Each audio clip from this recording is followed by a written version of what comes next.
Okay, I'll just move my mic down. There we go. We're back. It's part 2 of traditional sealed Neon Dynasty. I haven't actually changed the deck. I've just come up with a name for it. I'm calling it Toshiro's Exploits. So it's green and black. We've got loads of removal, and basically there's a combination I can't resist, which is Twisted Embrace and Geothermal Kami. So you can cast that, remove a creature, bounce the enchantment back, and replay it. So as soon as I saw we had 3 of those and 2 of those, that basically I decided, right, I'm going to play green with. Definitely you're playing black because you've got 10 removal cards in black. But seeing that, I thought I'm definitely playing green.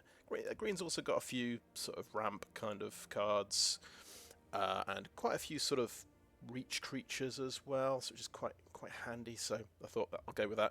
The other option in the deck, of course, is artifacts. And if I had more time to design the deck, I think I would definitely play an artifact deck, because we have not 1 but 2 Oni Cult Anvils, which they're absolutely fantastic. And but it's just I've got just under 3 hours left to actually play the full tournament, so I'm going to stick with what I'm more familiar with, which is just a very simple green and black deck with lots of removal and some creatures. Just a highlight of the artifact deck, we do have a Mech Titan core. We have enough, so that's kind of a fun thing we could potentially do, but maybe not the best strategy, because it's not going to be very consistent. But I noticed we've got 2 brute suits, so the Oni Cult Anvil tokens can crew those, so that's quite nice as well. And yeah, we've got the Enthusiastic Mechanaut there as well. Also a couple of, we've got Reinforced Ronin, Experimental Synthesizer, Dragon Spark Reactor, so the Ronin can power up the Dragon Spark Reactor, so that's quite nice. And then in blue we've got some really good stuff as well. We've got Anchor to Reality. We can actually find either our Thundersteel Colossus or our Mech Titan core if we need to from the deck, and we've got 3 Armguard Familiars, which are really good. So yeah, there's definitely an artifact theme here. Replication Specialist as well, it's really awesome. So that's the deck I'm not playing. So because it looks like it's 3 colours and it's probably going to be less consistent, but if I had more time, that's probably the deck I would play. I'm just thinking, do I want 9 swamps or 9 forests in this one? Because usually you sort of think, well, green has got the mana fixing cards. Yeah, I think, yeah, I'm just going to go 9 forests, because we can sort of count Greater Tanuki as an extra swamp. if we really need an extra swamp, we can play that and look for it. So kind of got 9 of each. Yeah. Shigeki looks through the top 4 cards for a land, so he can kind of help me a bit. Yeah. Okay. Yeah. I'll stick with that idea. 9 forests, 8 swamps. Let's go. Alright, I figured out how many potential games we could be playing. So you could end up 3-2 or 4-1 in your record, and it's a best of 3. So it could be 3 games each time. It could be 15 individual games, which is quite a lot. But if you spend 10 minutes on average a game, that's 2.5 hours. So I'm just going to be careful with the time. I'm going to watch the time and make sure I don't spend too long each game. Okay, that's good. We're keeping that. So quick Shigeki on turn 2, and we might... Oh, right. So we've got... Reckoner Shakedown we could do, or we could look for another land. We've actually got 4 land, so I'm quite happy with the amount of land we've got.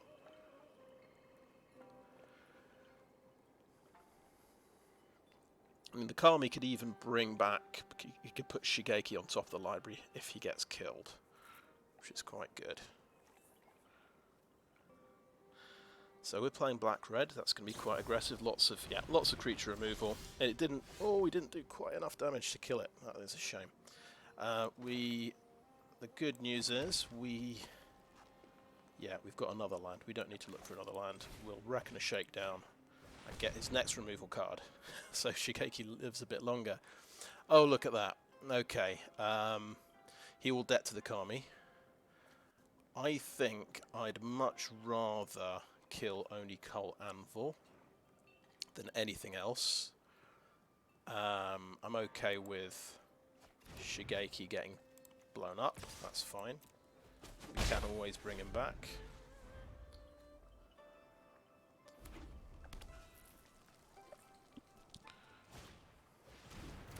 Oh no, he's just going to play a creature. Oh, that's alright.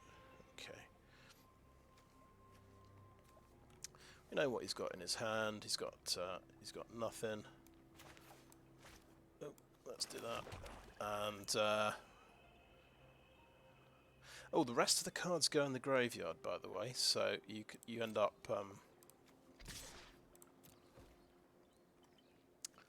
potentially hurting yourself. Now there's a controversial decision here. I could bounce Shigeki back, so I can use him later as a channel. I'm thinking that's what I want to do. Yeah. So then I'll gain 3 life, and I can potentially bring something back later. And if I channel something back to my hand, so let's just see. That would cost 4 mana. Oh yeah, silly me! I forgot about the debt to the Kami. I just completely played into that.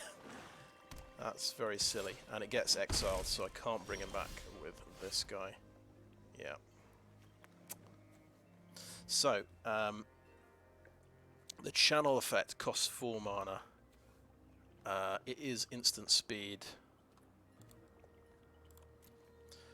That's definitely what we want to do, because we put Shigeki in the graveyard, and then I think we'll put him back on top.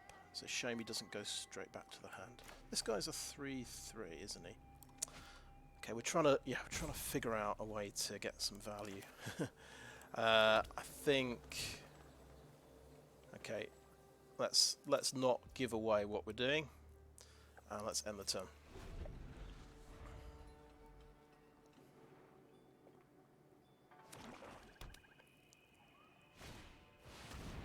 Okay, he's just coming out, and he gets his only Cult Anvil back, which we're going to try and get rid of immediately. Which is quite... Oh no, it comes into play. But then it gets sacrificed, doesn't it? Ah, okay.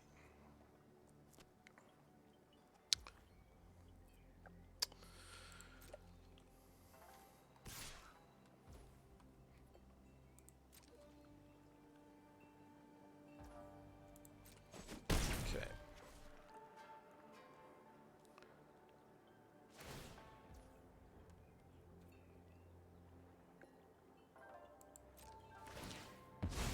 So he's going to pop that and get, I guess, a creature. That's nice. Okay, I'm just... I think this isn't the best move, is it? But, dear. I feel like we need to play him as a chump blocker. Oh dear, oh dear. Because getting a card out of his hand, that doesn't seem great. Still, let's do it. I'm excited to use this card. I think we've probably already lost this game. X equals 2. Select. Now the value for X should be 1, right? So it should cost me 4 mana. Bring that back. Auto pay. Okay, right. Oh, okay. We've got Twisted Embrace. Okay. Problem. So I've only got 6 mana. We can only do one of these things. We could now. Yeah, we can play this guy, put Shigeki on top. I think that is the thing to do. Right, let's do it. He comes out, Shigeki goes on top, and then we've got a body.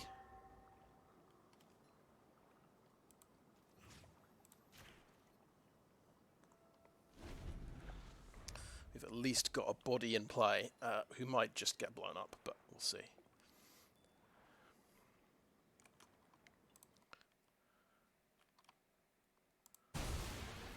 Got debt to the Kami again. Okay, sure. Nice. Right, he is a cheap creature. He's a cheap body for Twisted Embrace. If the guy has got a third removal spell in his hand, he could kill Shigeki. In fact, yeah, we're going to play our Forest, so that puts us on 7 mana. So we're just... It's 6 mana to play Shigeki and Twisted Embrace. It's 5 mana to do Shigeki and Reckoner Shakedown. So that would be playing around another removal card. He doesn't have any modified creatures. So Lethal Exploit, we know, doesn't kill Shigeki. There's probably a red burn spell that does... Is it? I think a Braid is in this set. I think we need to kill something. We're down to 12.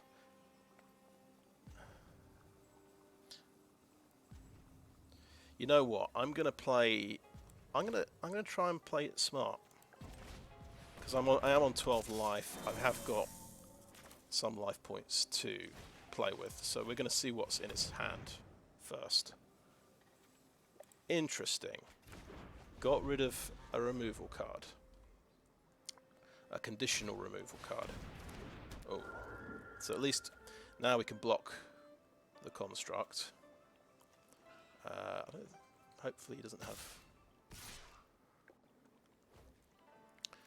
Right, there's no instant way of getting... Yeah, he's got a mountain, so he can block that damage and only take 3 damage. Pretty sweet, okay. So that's a 3-4. That's a 3-6, I think. Okay, nice. We'll do... I think... Let's just see, yeah, Webspinner Cuff.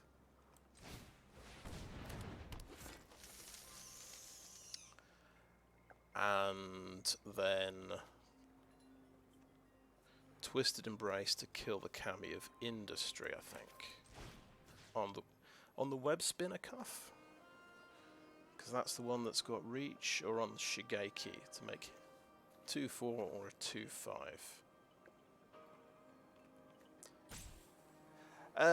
On balance, we can actually make a bigger creature if we put the Webspinner Cuff on Shigeki. Yeah, we'll spread our stats around a bit more. And then it's just, we're going to see what each of us can top deck. So I've got a couple of decent blockers, 4 health on each of them. How's he going to get through this?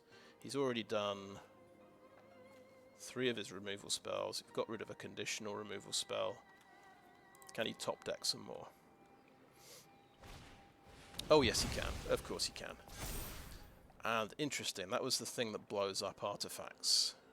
And now that's big enough it can get through, so it's an absolute disaster. It's okay, he's just top decked the perfect card. I'm glad I did not put Twisted Embrace on the Webspinner Cuff, on the other hand. Okay. So we're dead. We are dead in 2 turns if I don't do anything. Guess what? We have a modified creature. We can give -3, -3. So yeah, we have top deck removal now. We just hope he's not going to top deck another removal card.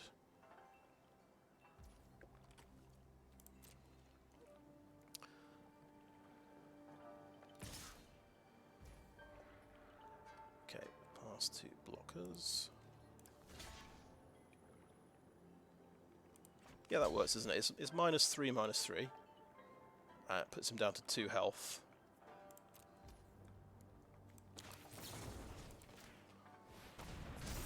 So we should kill it. Phew.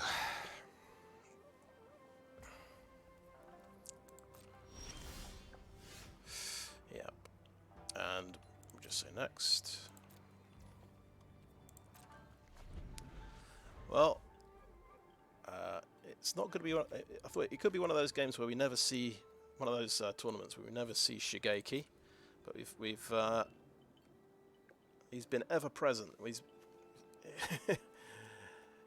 He came out. He nearly got killed by that. First of all, the lethal exploit, but he didn't. And then I bounced him back, which was a mistake. But then I channeled him to get lethal exploit again. Not that, no, the Reckoner Shakedown again. The Reckoner Shakedown found his conditional removal, which I'd definitely have fallen for it. I'd have blocked the 1/1. I'm always doing things like that. I always just block a 1/1 and call the bluff and then regret it. Okay, it's tempting for Dockside Chef to just sacrifice himself, to be honest. But let's end the turn there. So any more removal, I'll just sacrifice it instantly. Oh, he's got a little 1/1. Nice. That becomes a 3/2. Okay.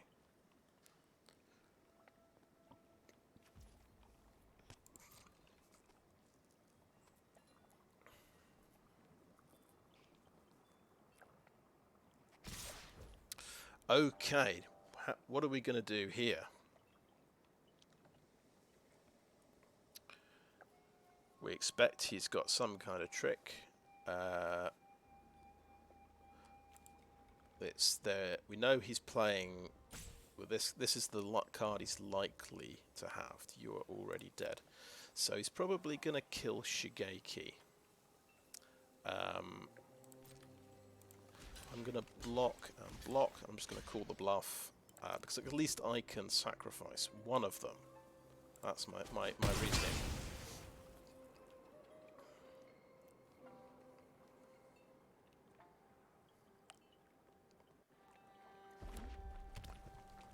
Okay, interesting. He was just bluffing. Okay, Twisted Embrace, kill the Iron Apprentice so it doesn't give any tokens to anything else, and then swing in for 4. Or we hold it, and we play very carefully.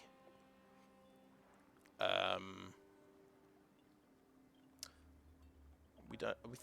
think he's just got land in his hand. I think we're just going to go aggressive. So yeah, we'll just do the Twisted Embrace on that to buff him up a bit, kill that guy, and swing in for 4.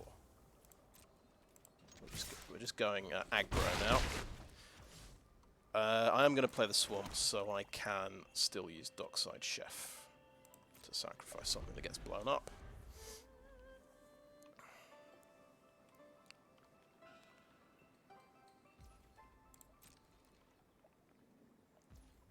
I think he's drawing a lot of land, unfortunately.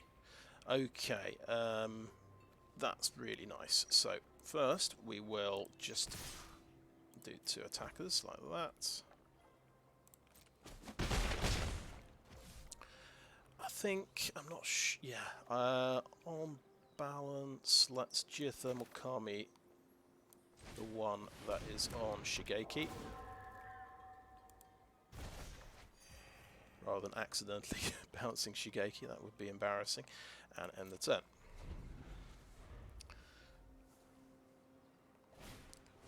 Oh, okay, he gets to be on 11 life. We're swinging in for 8 damage next turn.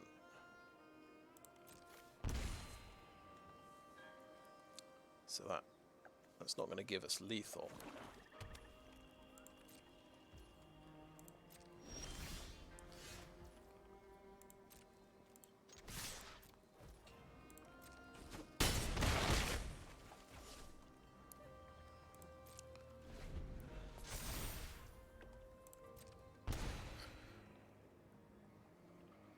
We got the combination, the Geothermal Kami and Twisted Embrace, so that's nice as well.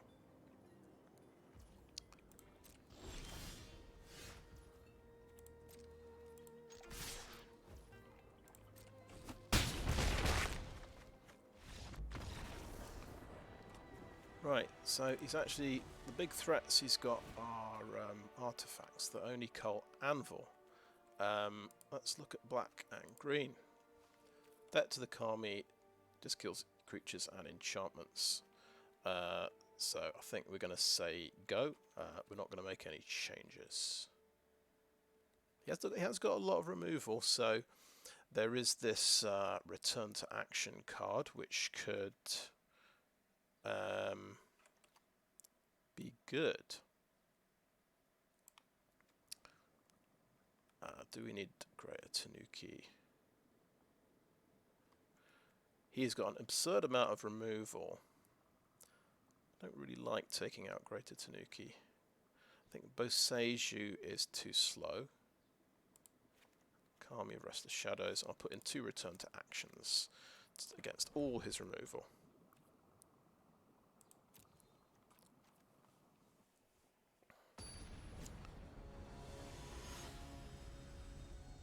He's black-red, so he doesn't have many flyers, so a big reach creature is maybe not a big deal. So, okay, interesting. And that's a very, very, very, very slow hand. We have to keep it.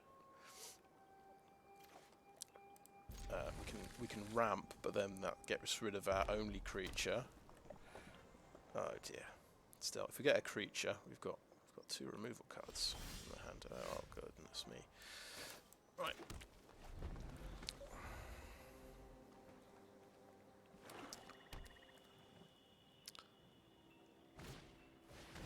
Can't Anvil straight away. Okay, not bad.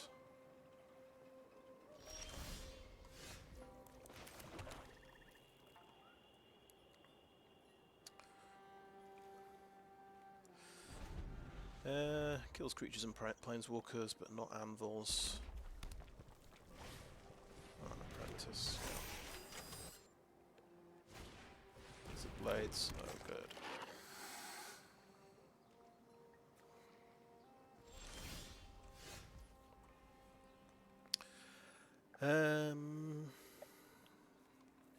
I think it's looking like turn 6 Greater Tanuki. I don't think we gain much from ramping out another land.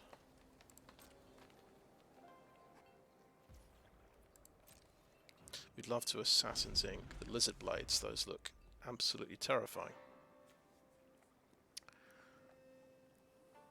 Now he might just sack that, put a token on there, hit me for 4. That seems like a good play, but he's gonna play smart. He's gonna reconfigure onto there. He knows I've got removal as well.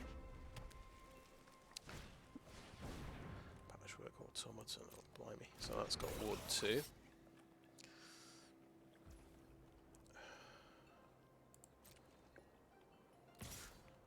That's 2 damage. So my removal cards are going to take, it's going to take 6 mana to kill a Patchwork Automaton. Luckily I've drawn loads of land, so I'm easily going to hit 6 mana.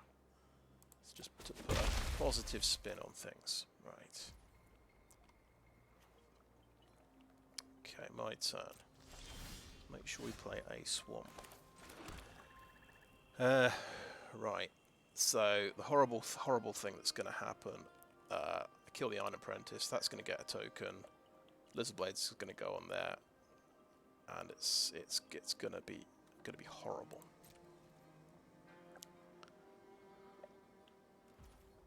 And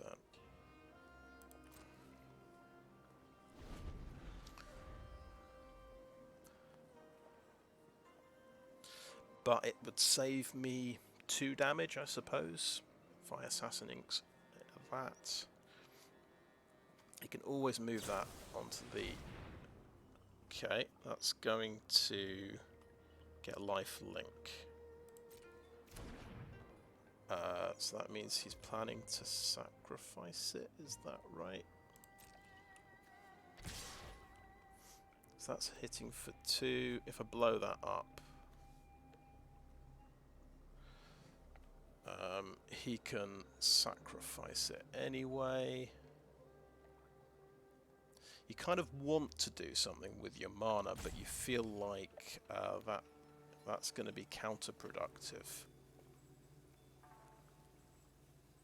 Okay, yeah, I'm going to pass to blockers. I'm not going to kill the Iron Apprentice, so I'm going to take 4 damage.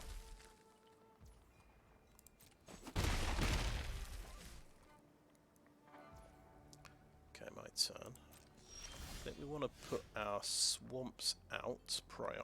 Ooh, we've just made a good top deck there. My goodness, that's a good top deck. Right, this we're going to hit Patchwork Automaton, and it's going to cost 2 more mana to do that. Right.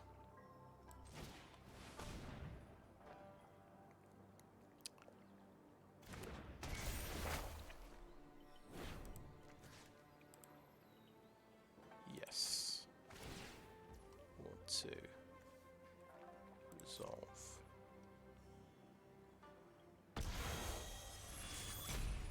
Autopay.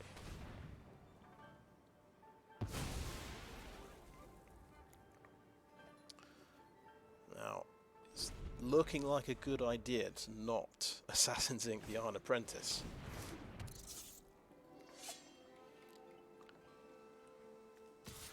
Because it would have been a 2/2 automaton.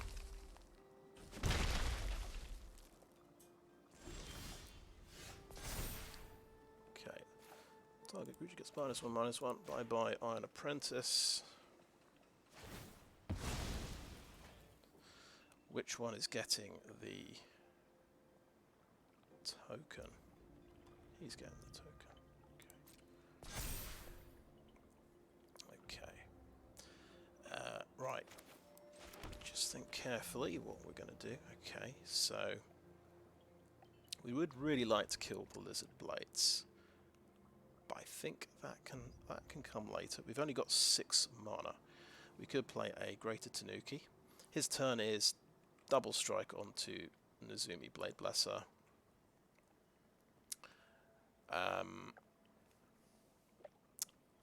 Yeah, so I think we can only do one thing, and I'm not gonna let his black is tapped out. He's probably got return to action. Let's Assassin Ink that now.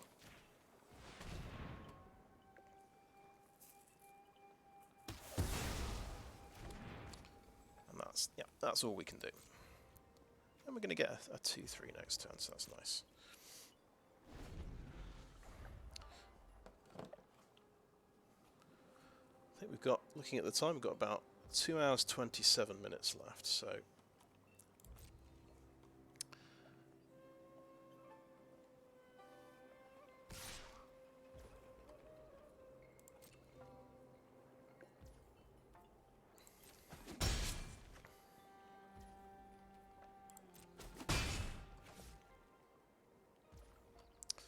over to my turn, and we're going to get a creature. Boom.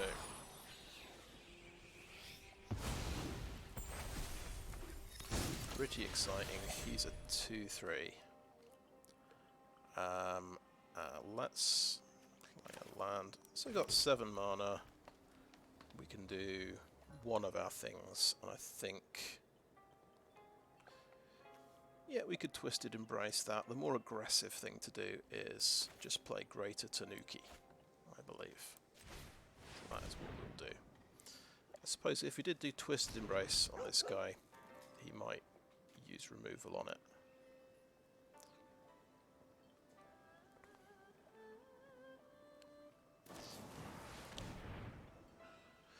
Alright, we will exile this guy.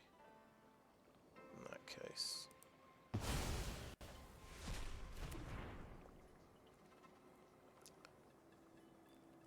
So if I'd played Twisted Embrace, he'd have done that in response, and I wouldn't have got the removal effect. So I think, yeah, we just play out an Ambusher next turn. And oh, good, so he has tapped out. Very, very, very good news.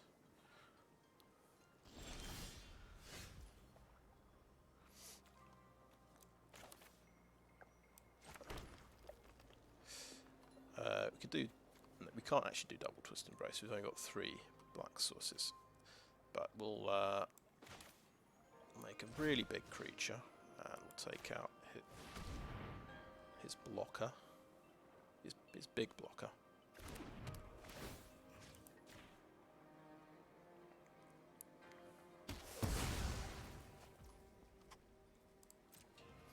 And we'll swing in. We're on 10 life, so I feel like we're winning the race. We're not gonna use ninjutsu. There we go. And this guy comes out as well because we know he's got his debt to the Kami he's using.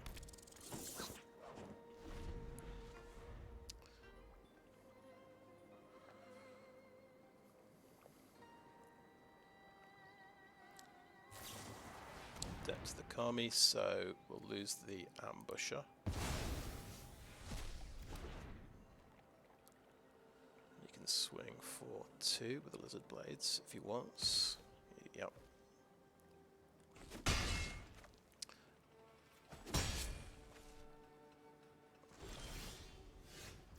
Ooh, Reckoner Bankbuster.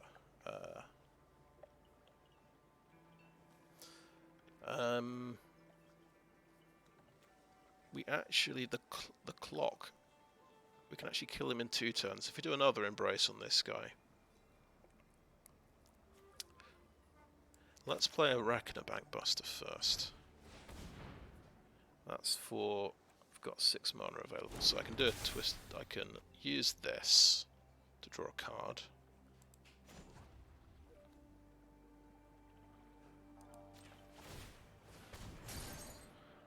Just to give us another option. Okay. Ooh. Return to action.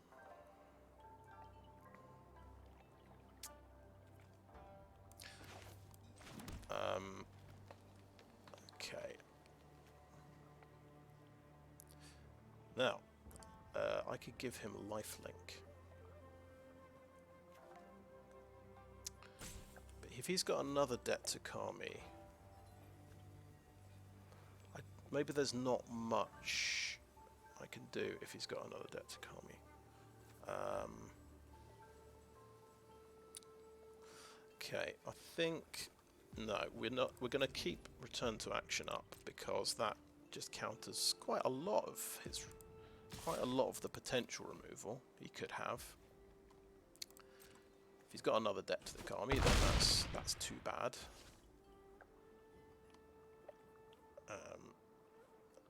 And yeah, we'll feel like we've made a mistake because we know he's got at least 2. He might have more than 2. It's a Kami of Industry, okay. And what's coming back? What's coming back? Iron Apprentice, Patchwork, Automaton, okay. Let's resolve that.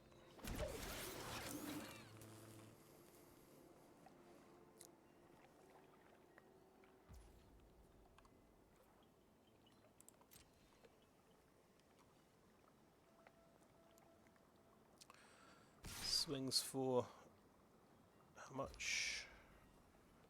2. Okay. So he hasn't used only can't ramble. He can sack that with that. Could he not have hit with that? It does have haste. Oh well. The Greater Tanuki does have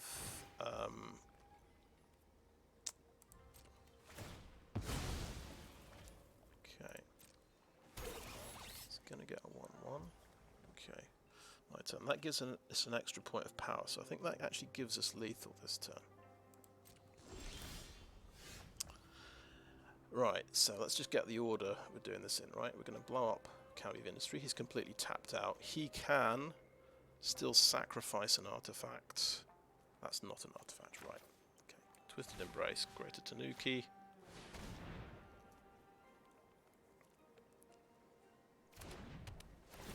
Take out Kami of Industry. Return to action. Puts him to 9-8. And with lifelink as well. Sorry, 9-7. Next to combat, to attackers, and that should win us the game with any luck. No, it won't. I think, yeah, he gains a life point by using that. He could have blocked. Would that have worked? Yeah, before blockers, if he sacks that, gains a life, he's got another blocker.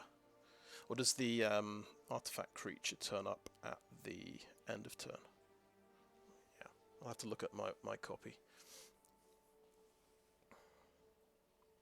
But let's see. 2 hours 20 minutes left. We've actually won a match, so not bad. Let's go 2 hours 20 minutes for potentially 12 games. So yeah, a bit over 10 minutes a game. Yeah, a game. So half an hour for best of 3.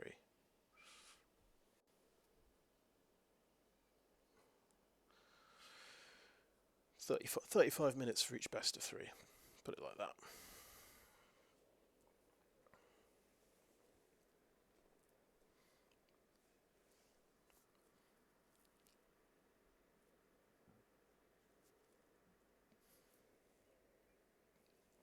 But yeah, that's definitely a sideboard decision we might do again. If they have a lot of removal, we'll take out 2 of the top end cards and put in a couple of cheap creature savers.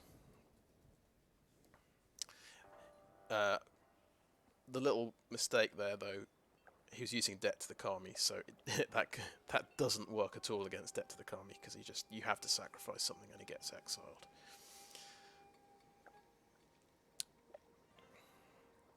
He did have some other things, though, didn't he? Okay, now that's a really good hand. 2, 3, 4, right.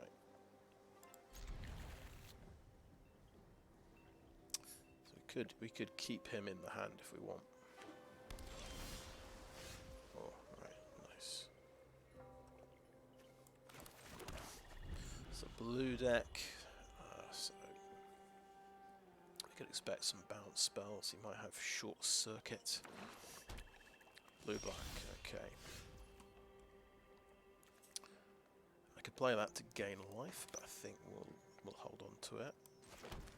And we'll play Shigeki for a bit of beatdown.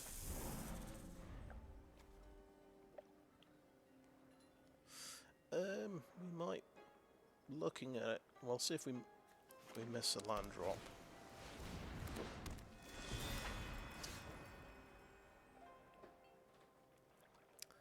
Create Puzzle Maker, that's quite a tough one.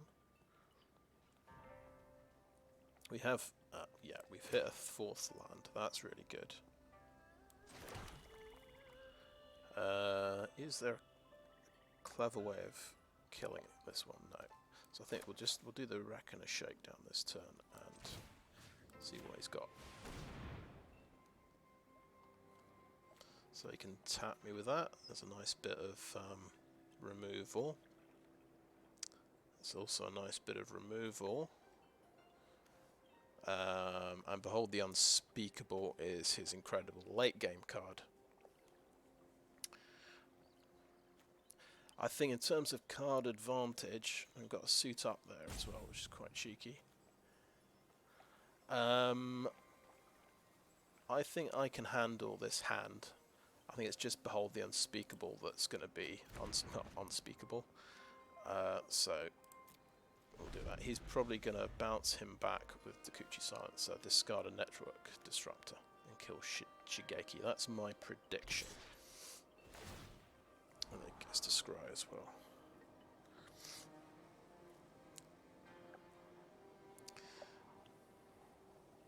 This guy a 2-1? He is.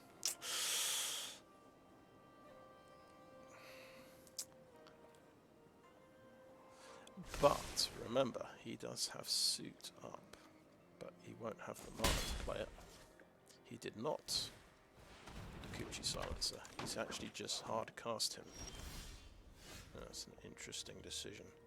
So he can't suit up, and we're going to just Toshiro the Dokuchi Silencer.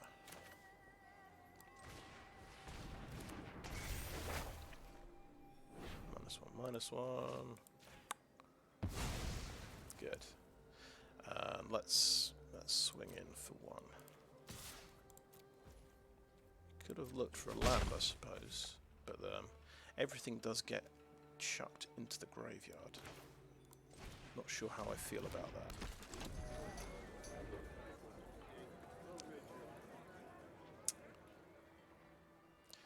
Know what we can bounce with Geothermal Kami? We can bounce Toshiro. Pretty sweet. Yeah, I suppose he wants to keep him in play so he can keep doing stuff. Right. Let's give the Dockside Chef some stats. Right. He can make a creature a 4/5. He can tap something out instantly once he hits 4 mana. We don't know what these 2 cards are. Lethal Exploit is not good enough to kill that. So I'm going to put this on.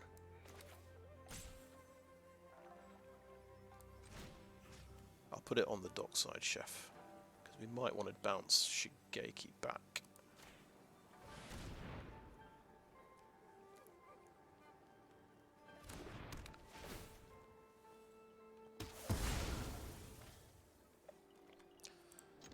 Swing in for 5.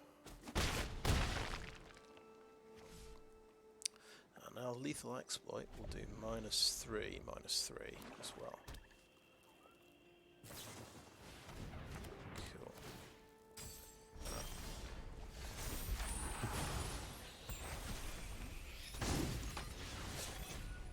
They've hit 5 land, that's pretty good.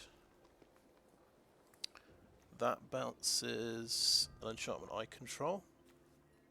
I'm not going to bounce the Chef, I'm going to bounce Twisted Embrace, I think. Yeah, so Webspinner Cuff, that's 4 to reconfigure. Right, so we're just swinging for 1 damage. I think we're okay with that.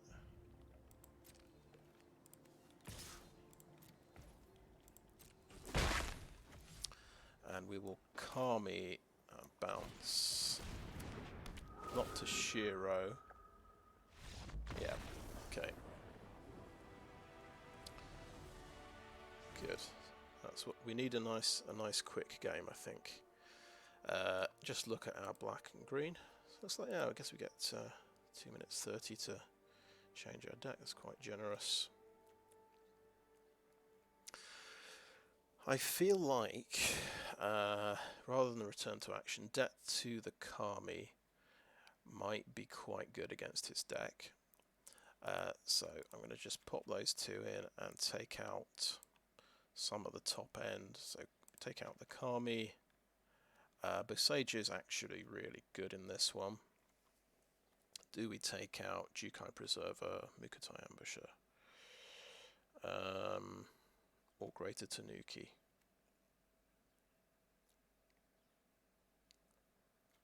Boseiju is really good, isn't it? So Lifelink is nice. Bouncing things. How much do I carry? I like bouncing things. Jukai Preserver. Yeah, okay. Poor old Jukai Preserver gets kicked, I think. Or do we drop Heir of the Ancient Fang and drop a creature? Do we? Yeah. Doesn't feel great, does it, to drop a creature? Yeah, we'll drop Heir of the Ancient Fang.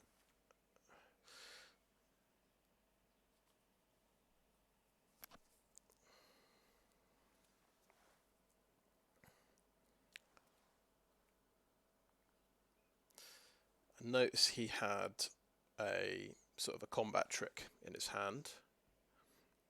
and a removal spell. If he likes combat tricks, his creature count could be lower. That's just one bit of reasoning. And he's got things. He's got that 1/4 flyer, the Puzzle Maker. Quite tough to kill, really. So, he's got a mixture of, he's got that tough creature, but he's also got 1-drops. One toughness creatures. So, Toshiro can mop up the 1 toughness things, and then Debt to the Kami can take out the rest. Okay, decent hand. Let's keep it. Decent, but not fantastic. Because we're going to hardcast a Dokuchi Silencer. Oh, extra land, so you've got a bit of ramp there. Very nice. That's Dokuchi. Oh, right. Before we do that, let's actually look at this card, which you've never played before. We can make a human monk who can make mana. That's pretty cool. Just if we bounce that, we don't get that card back, so it's a good point, I think. We're going to go swamp, and we'll go. Let's see, what does that turn into? A 3/3 Reckoner Shakedown, I think.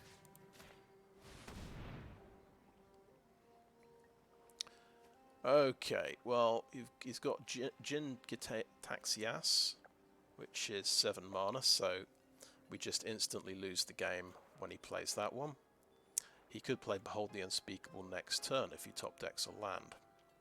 Interesting choice. Let's get rid of Behold the Unspeakable and hope he never gets to 7 land. That's terrifying. Artifacts, instants, and sorceries all get countered. Oh right, he's got a lot of creatures now. Just remember, I've got 5 mana available. I'm going to keep that in the hand. Lethal Exploit only kills a 2/2.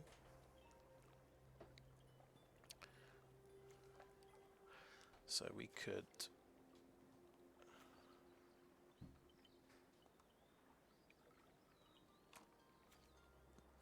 He might have. Yeah.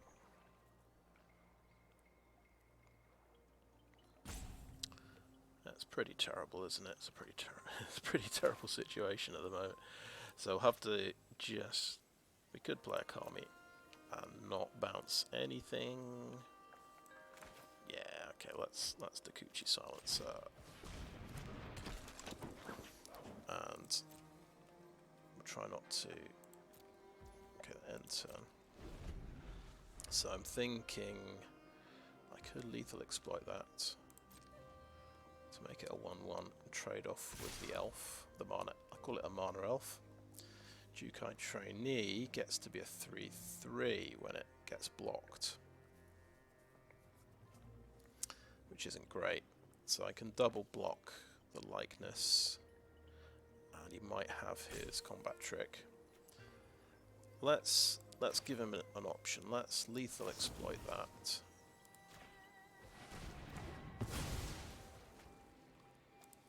Let's double block that and see what happens. Doesn't have anything special. Okay. Okay, that's off. Roaring Earth. Oh boy. Okay, we've just got to play Kamis without any payoff, unfortunately, but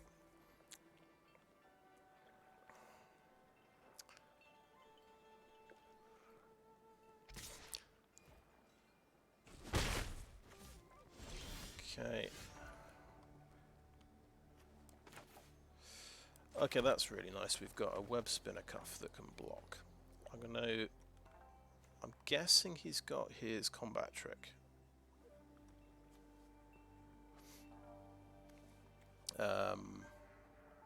reconfigures for 4. But I'm okay with him using it. I've decided. He may have taken it out of the deck, and I will play a Webspinner Cuff.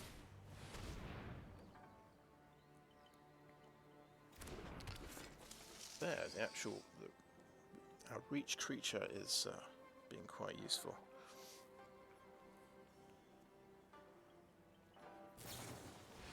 It's getting a Tamiya's completion. Never mind. Never mind.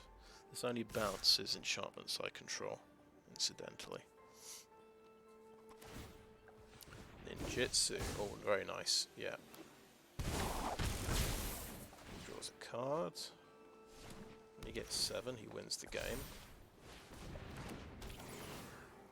Yeah, he's got his combos. Are we really racing here? Are we? That just lost all its abilities, didn't it? So it can't reconfigure. Shame. I think we're just swinging in with this guy. I think we're losing this race, aren't we? But we'll do our level best.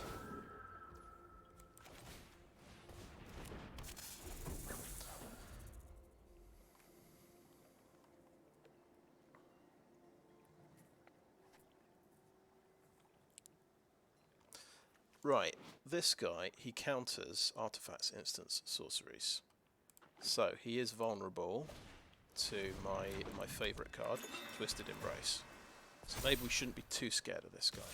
He's hit 6 land. It could be popping out next turn.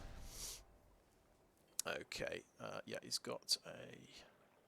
And that is a 4/5, okay. And that's a flyer as well.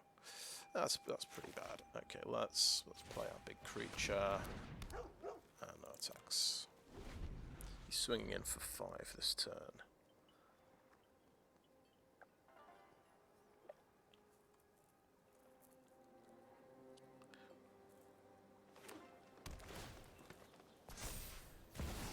Here he comes.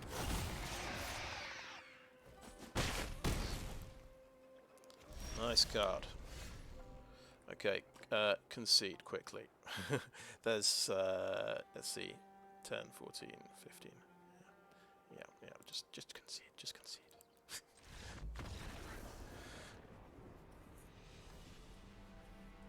He also has a little sideline in making tokens, so that makes me question the wisdom of Debt to the Kami. Let's look at our cards again. It's the Kami of Restless Shadows we took out, and something else, the Heir of the Ancient Fang. I think that would give us another reach card against his flyers. That seems good. So we'd lose 1 Debt to the Kami for that, because another reach card is good. Okay, good, done.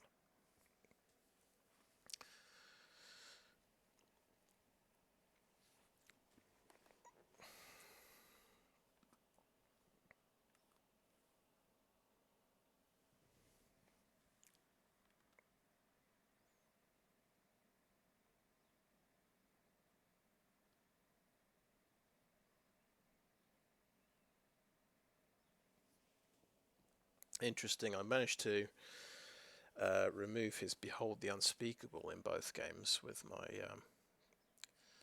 hand removal card, so that's sort of proving its worth.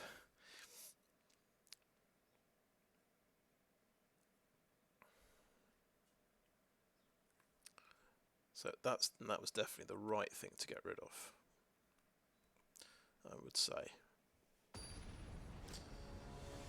Realising that Twisted Embrace can take out his Progress Tyrant.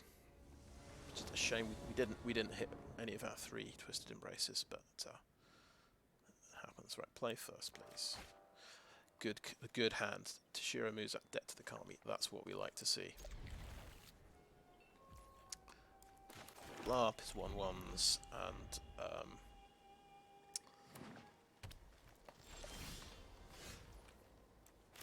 right, we're not going to play it. Not going to play it. Not going to play it. So So we'll go Webspinner Cuff, Geothermal Kami.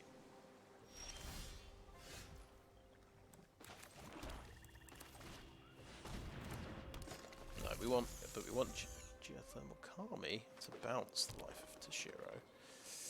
Ideally. Fade into Antiquity, that is gone, okay. Okay. Need a bit of pressure on the board somehow. So yes, we're gonna play Shigeki. Classic Shigeki beatdown.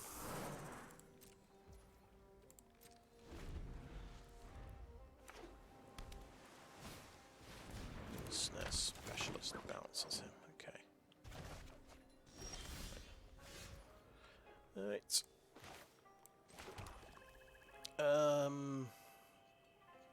Shigeki plus debt to the Kami, I guess. Doesn't feel great, does it? But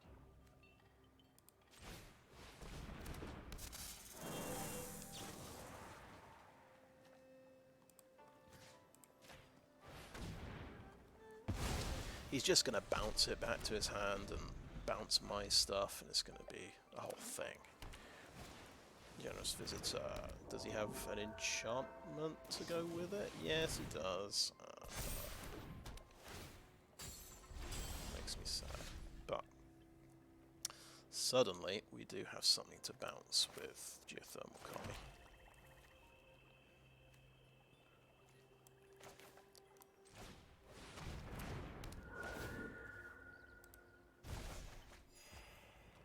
And jump out again. Does he want to... Ooh. Does he want to sit in my hand so I can recycle my removal? That might be the best thing. Yeah, let's do that. End turn. Which will cost me 4 mana. And I'll hit 7 mana next turn so I can actually get that back and use it. Hails the Master Toshiro. That's going to become an absolute monster. Interesting. Has he got the thing that's going to give it hexproof? Is my next question. Right, I can get... For 6 mana, I could get 2 cards back. So here's my question. I'm going to ask my opponent. Do you want to trade off these creatures?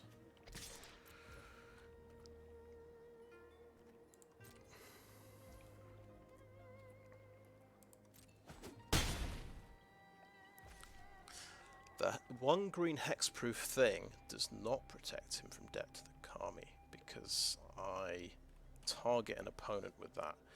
That becomes a 5/5 vigilance haste, so that's quite scary. But that's... right, let's do this for 4 right now.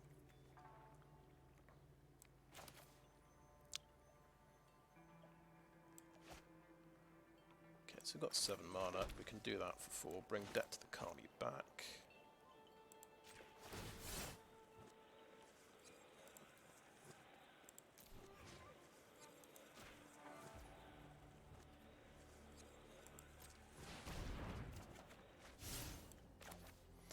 So we could actually remove his enchantment, which makes a certain amount of sense. But I'm going to get rid of the 4/4 creature because it's just going to get even bigger, isn't it? It's quite easily going to become as bad as that and then even worse. Oh, nice. You can bounce that.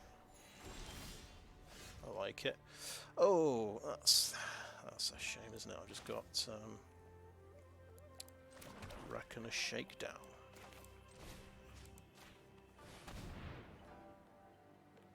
Boom. That's all he's got in his hand. Okay. I can't do that instantly. I think I'll just play that. Target creature gets +2/+2. And he's going to swing in.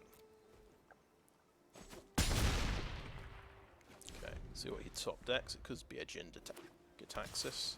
So we are racing.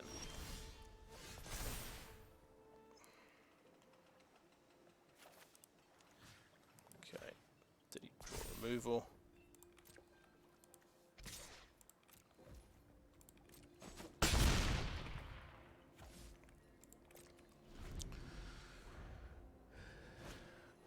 Okay, another land. He gains, so you can gain 3 life with that one.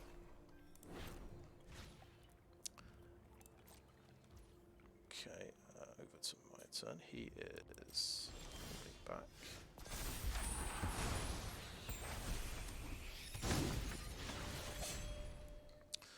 Okay, remember that does -2, -2, so that's attack.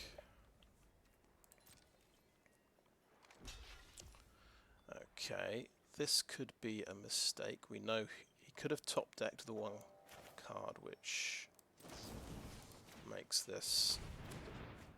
Okay, no, we're okay. We are okay. And we'll hard cast this, why not? And we could have bounced this back, of course, that... And that's the win, okay.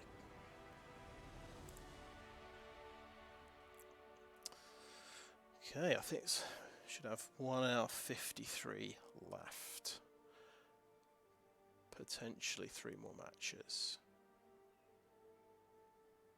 So I feel like we're doing alright for time. That match felt a bit quicker. 1 hour 53. 3 matches, 9 games. Okay, right, let's play. Let's not talk about it too much.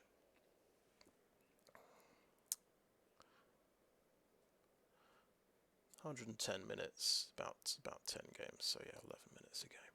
Okay, a bit more than 10 minutes a game, probably 12 minutes a game. Right.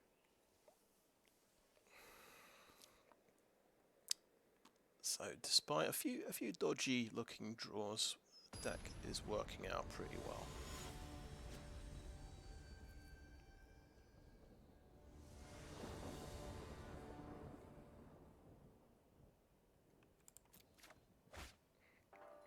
Okay, right. 2 forests, but we've also got card draw.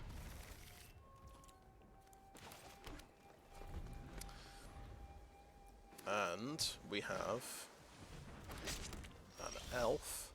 We've top decked it. Nice.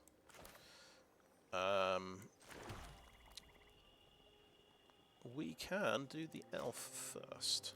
That makes a lot of sense, and he might use his kunai on it, of course.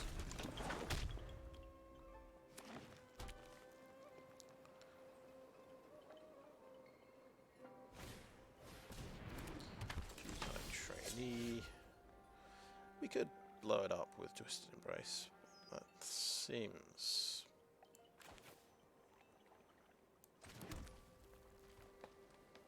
what am I doing? What am I doing? I just messed up. So I had to play the Swamp if I wanted to do that play. I think we were thinking originally Reckoner Bankbuster and tap it to draw a card.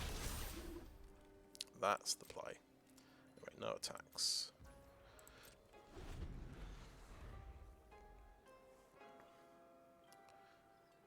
Let's see if he wants to kill my elf.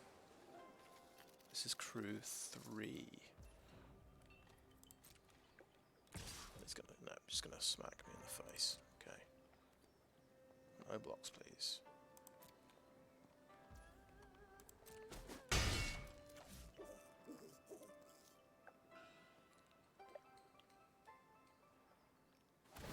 He's gonna equip that on there. Okay. I'm just thinking about counter spells in this one. Spell Pierce is Spell Pierce in this one. Before I do my turn, do the whole reason I played the Bankbuster, so I could draw a card the same turn it comes into play. Right, now you're talking. So, we've got 5 mana in play. Obviously, Twist Embrace means we wouldn't be able to draw a card. We're just going to go ahead, I think, and lethal exploit that.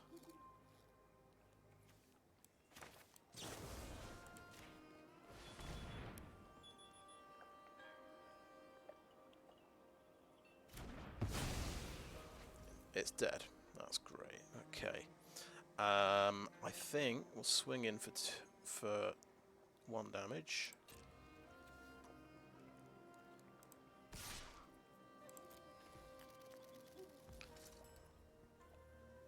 Oh.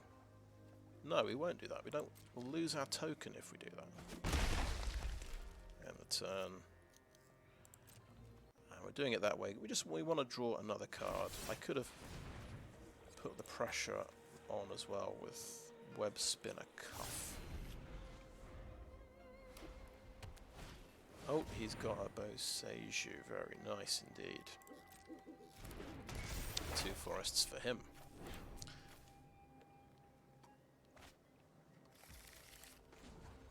Let's get our card draw going.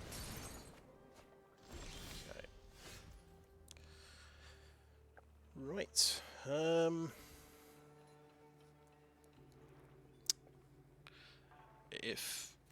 If we play, I'm going to go ahead and play Webspinner Cuff.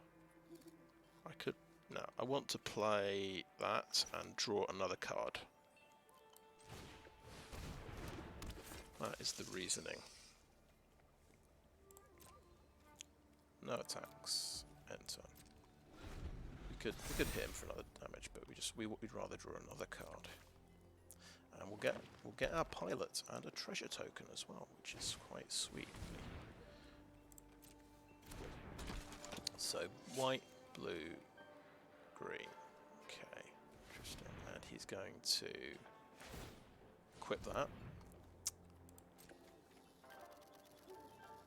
And something going to get blown up. Let's remember to use that. My pilot might get blown up. Well, that's fine, I guess. It's not like I'm gonna not draw a card, is it? Let's be realistic. My turn.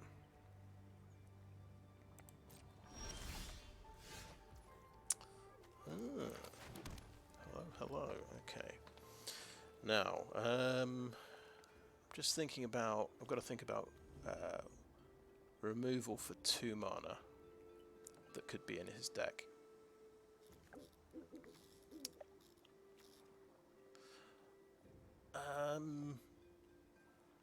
Yeah. I'm gonna go for it. Twisted Embrace. Blow up the Jukai trainee. Seems good. So we've got another one and we've got a Kami, so we can just blow this guy up and his next 2 creatures potentially.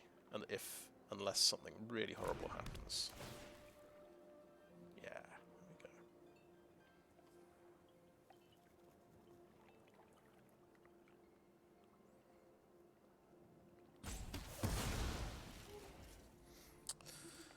we go. Okay, that's good. We're not going to play.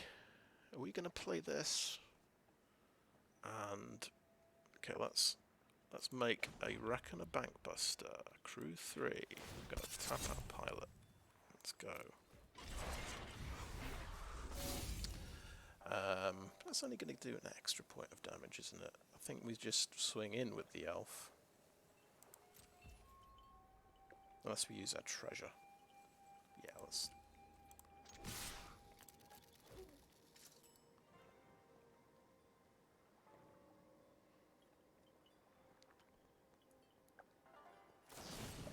So Wanderer's Intervention takes the Bankbuster out. I sort of had a feeling that might happen. So that would be the reason for doing that. I knew there was something. I could boost my vehicle up. How much mana have I got? So, yeah. Because I'm thinking I want a Boseiju and... No, I want to Geothermal Kami and replay Twisted Embrace next turn. That seems like fun. He's completely untapped at this point.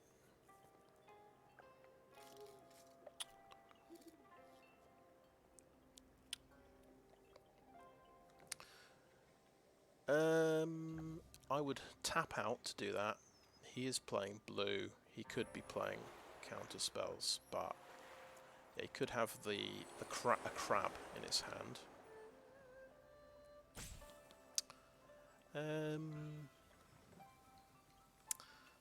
This seems like the right thing to do, though. Let's give it a shot.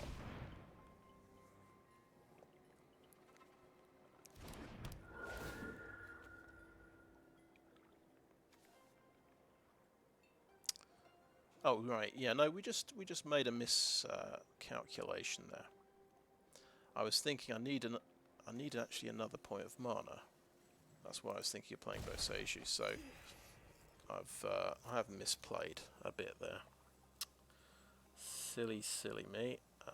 What else can I do? I can play out Shigeki, and he can look for a land as well. Yeah, let's do that. Let's not take ages on this, though. And let's see what happens. Now, okay, no attacks. Let's go. So, he knows I've got a Twisted Embrace in hand. He's going to keep mana up in order to deal with that. Okay, so I don't need my pilot. If we block with everything, all of these things are kind of expendable. I can do 7 damage. He can kill a couple of 3/3s. Or I could just take the damage.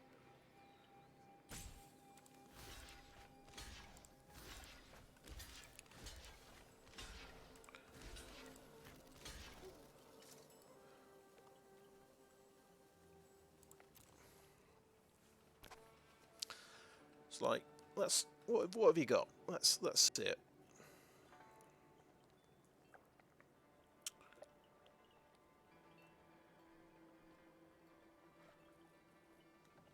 Well, blow my mind. What is it going to get? +10 and trample. Okay, that's getting Master's Rebuke. All right, that's what you've got. And so your guy is getting to survive and kill 2 of my guys. Okay. You've tapped an island, I notice. Okay.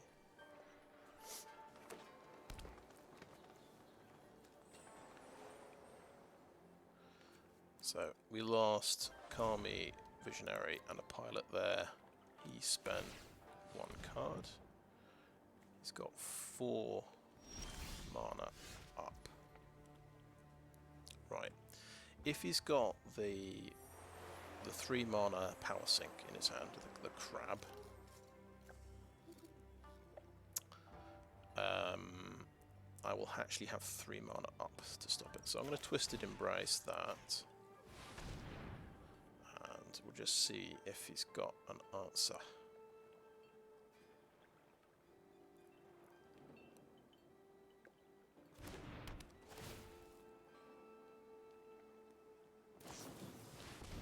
Oh, nice. Okay, he has an answer. Right, yeah.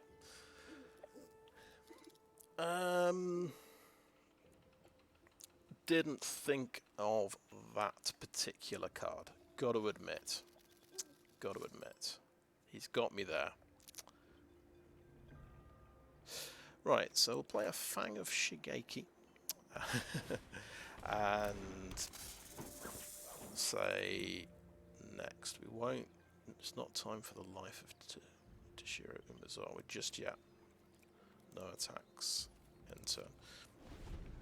So we're feeling a little bit bad here, aren't we? But yeah, that's a nice one. We feel like there's a misplay a few turns back. I was thinking I had 8 mana when I only had 7 mana. I actually needed to play Boseiju to get my seventh, my eighth mana. Right, you are indestructible. This is a very good point. Fang of Shigeki is not going to do very much. I don't think we can. I think we can afford to take 7 damage. First of all.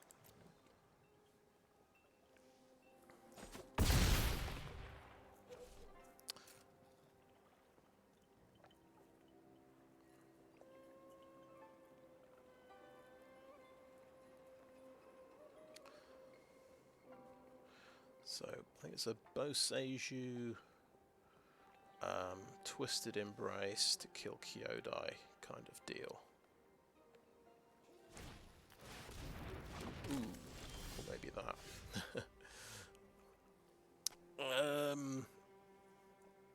Okay, we're gonna take 6 from that. Really is starting to look like we've made a series of horrendous misplays, but never mind.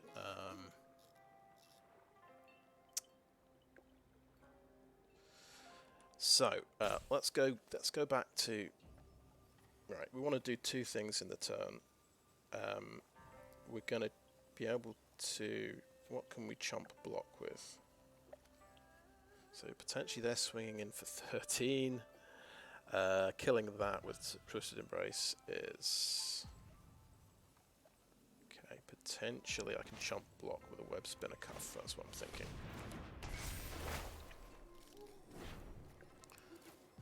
Submit that one, put it into play, do a Twisted Embrace. We have to tap, so I'll do the... Oh, auto pay it, please. There we go, boom. Gonna kill the Kyodai, so that's not indestructible anymore, but we're still going to take 6 from the turtle. No attacks. There we go.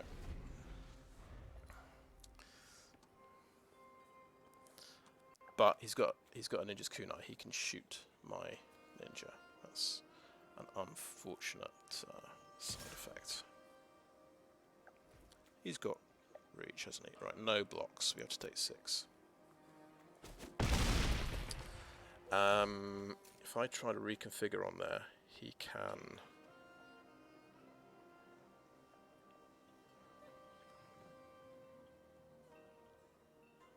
He can ninja's kunai it in response, I believe. So...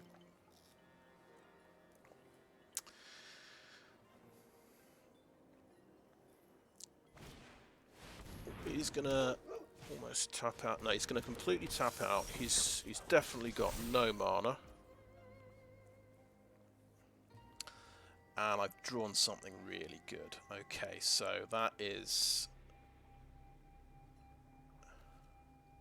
Yeah, I didn't find any land in my graveyard.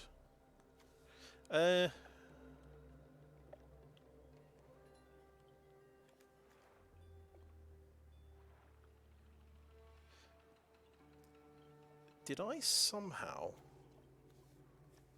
not search for my forests? I'm just thinking I should be on 8 mana. No, I think I did. Anyway, it's right. So, thing that we have to absolutely kill is the turtle. That's going to cost me fully 7 mana to do that. I might be dead. Yeah, go for it. Or 2, and we can auto-pay that. Can't do anything else. We can... Oof, okay, no attacks. Let's go.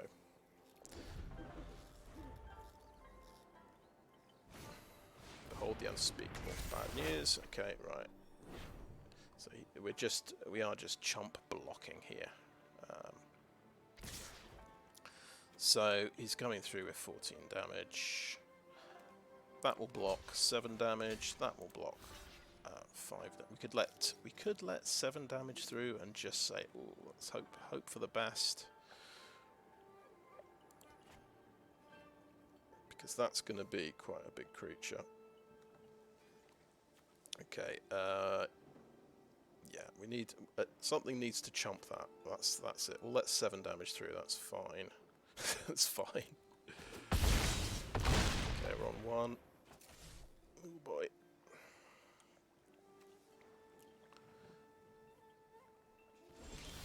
Okay, right. We have creature. We have forest.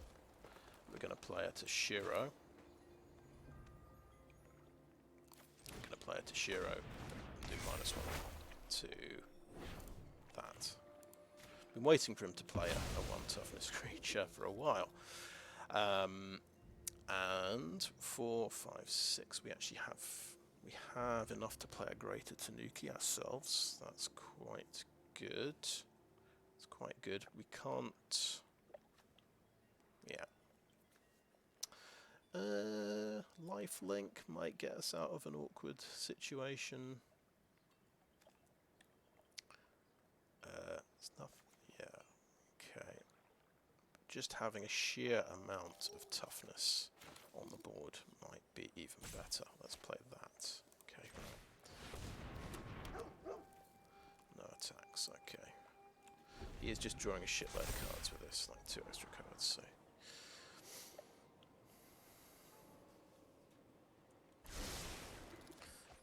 Things sideboarding in, definitely debt to the Kami, because he is a big creature deck. Oh. Yes. Forgot about that. Silly me. Silly, silly me. So I did have to sacrifice my 5 toughness Webspinner Cuff the previous turn. That would have given me maybe another turn. So debt to the Kami comes in, because he's a big creature deck. You always take out this Kami of Restless Shadows. One way of, yeah, something. I think we usually take out Heir of the Ancient Fang because he's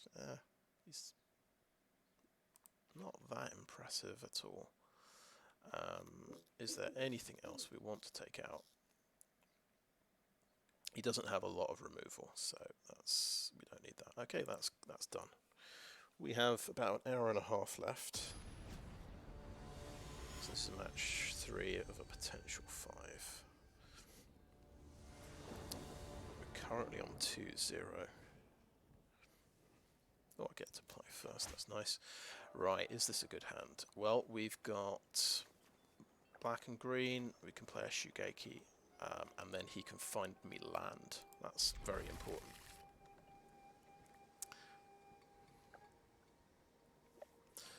So this guy's deck, he's got Behold the Unspeakable, Colossal Sky Turtle, Boseiju, and he's got the dragon, the Flash Dragon.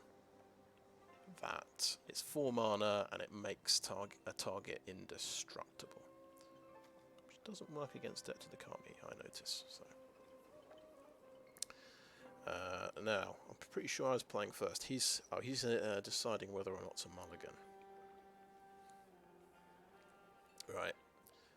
What's not so good in my hand, I've managed to draw both Geothermal Kami. But they can bounce Shigeki on the plus side. Right, okay, we'll go green first.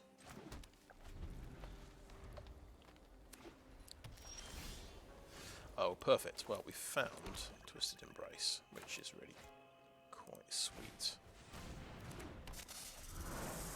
We've got the combo here. Really nice. We didn't run into any counter magic. We ran into indestructible.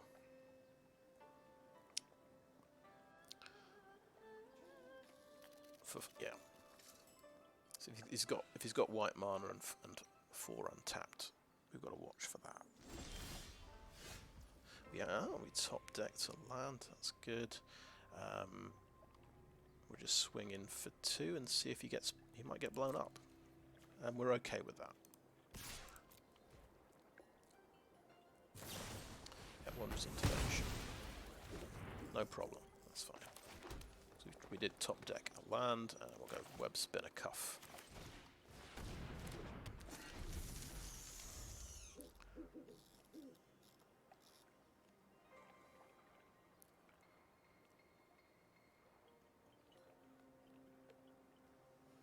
So we're looking for that fourth land, in particular a swamp. And yeah, we probably should have. We did get us a forest. We probably should have looked for the land, shouldn't we? On balance. Still, we've soaked up a removal spell. Yeah, so he gets to get some treasure tokens, which is nice.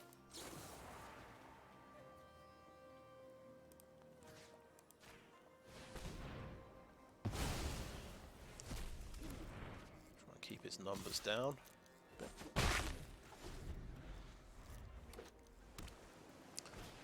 Right, he's got a kunai. He's not hit green land yet.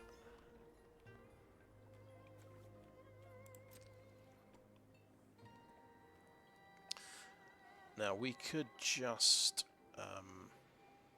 increase the pace.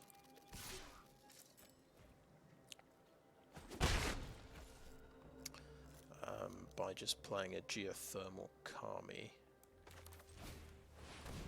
It feels wasteful, but we've got to put him on the clock a little bit.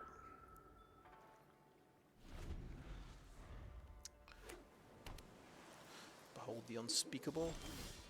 No, well, we have found a swamp. That's great. Okay, we don't play any more creatures.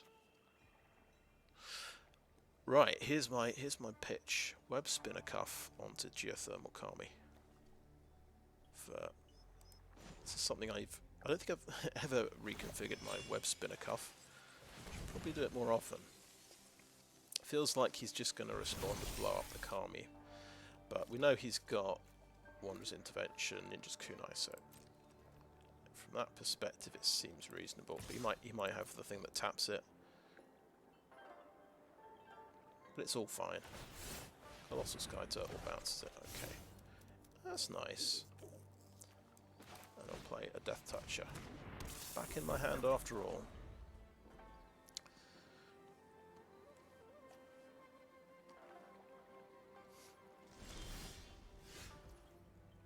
Okay, right. Well, we've got a play here, haven't we? Yeah, we're not going to bother equipping my Fang of Shigeki because we've got another plan for him.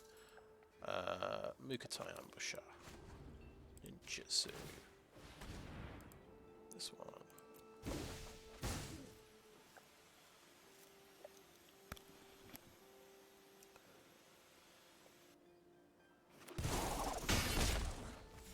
It's nice, it gives me a few more life points as well. Shigeki can come out again.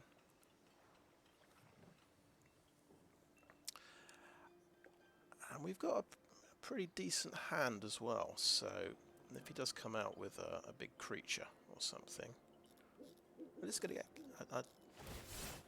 he's going to Mirror Shock grab that. Nice, okay.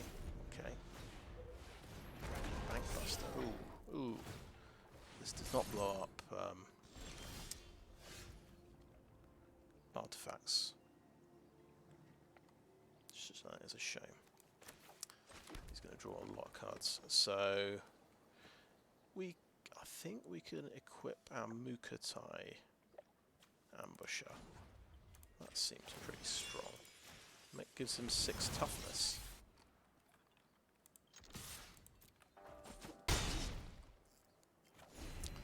Pretty hard to deal with.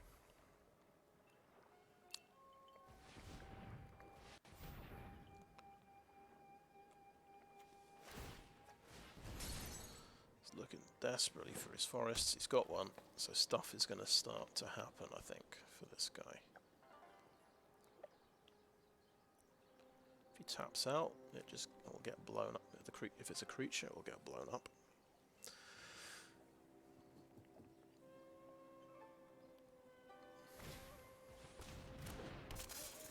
Okay. Interesting, right. So the thing that I'd love to top deck Toshiro Umezawa to blow up that Fang of Shigeki. No. It didn't happen. It's supposed to happen. Right, 7 mana in total we're going to have. We are just going to Twisted Embrace to kill the Shigeki.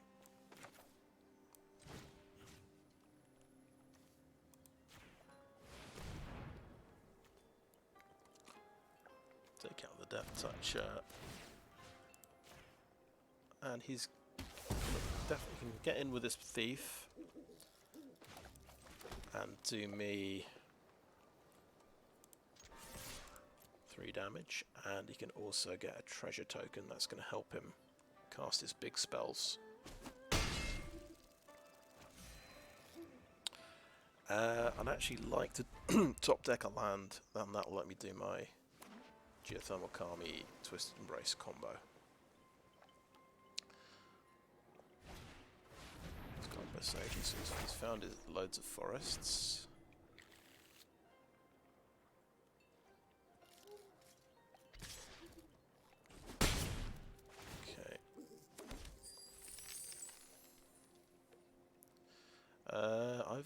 I've got lethal. So what's his answer to me having lethal?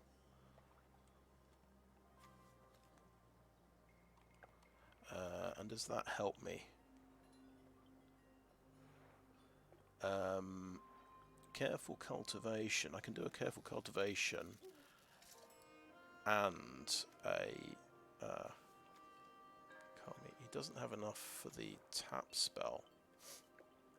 We're just wondering. I think no, I don't. The trouble is, I don't really know what he could possibly have. I could get him up to. Has he got something that will do 7 damage to this guy? More likely to have some bounce. He's got a treasure token, so he'll have the thing which taps it, right? There we go. That's what I missed. I missed the treasure token.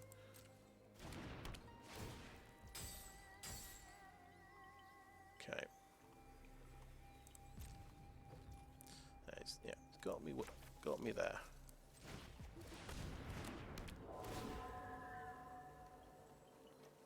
Yes. Twisted Embrace, please. Now, Careful Cultivation makes a monk. That's pretty important because that gets me to 8 mana, which is important for my combo. So I think I just play him out.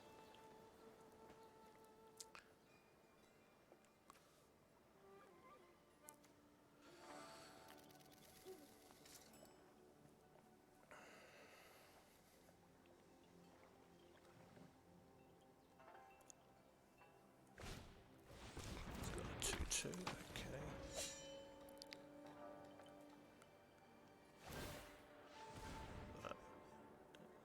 So my Kami's probably popping.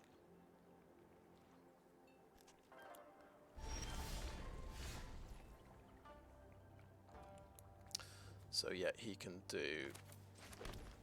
pop that in response to me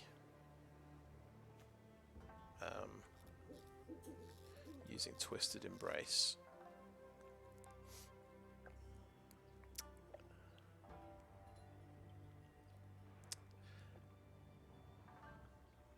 I think what we want to do, we want to take, we want to try and reconfigure that onto the Kami, which will force him to use his dagger. Let's do that.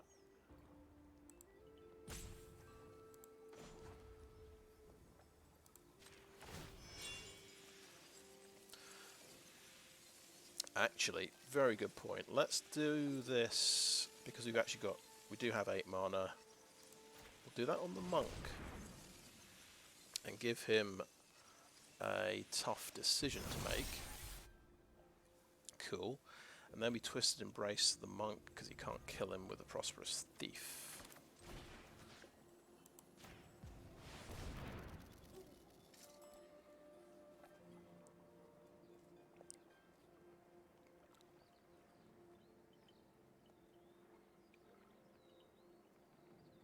Well, he might get bounced. But he's going to kill the. He's going to kill the Kami anyway. Okay. Yeah, so I could take away a blocker, or I could take away a 3/2. No, I'm going to take away the 3. I don't have lethal.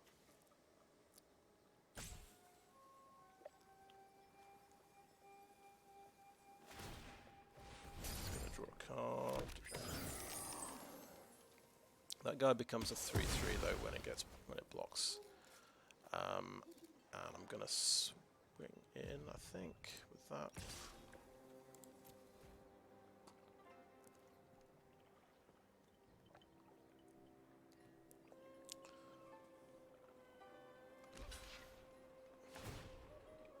Comes a 3/3. Okay, but he's going to use that guy to pilot his Bankbuster, of course. Ooh, 8/8, nice. No, hold the unspeakable. Okay, alright. Jukai Preserver.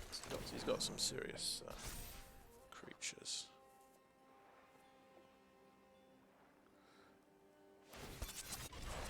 That's gonna bash me in the head. Fair enough. Oh, well, we got another Twisted Embrace. So looks like with Geothermal Kami.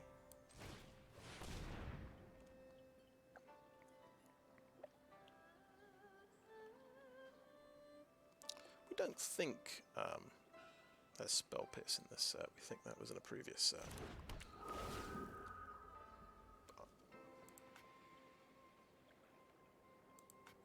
See if we can attack. Cast it on the Geothermal Kami. That's fine, isn't it?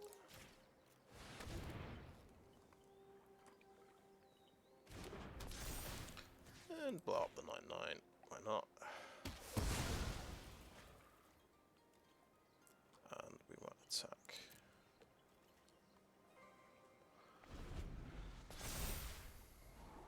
But he's going to refill his hand here. Even with all the good work it feels like I'm doing, he's sort of ahead on cards. And he's going to have a nice big flyer next turn. Okay, nice. He's just drawing pretty good cards. Okay.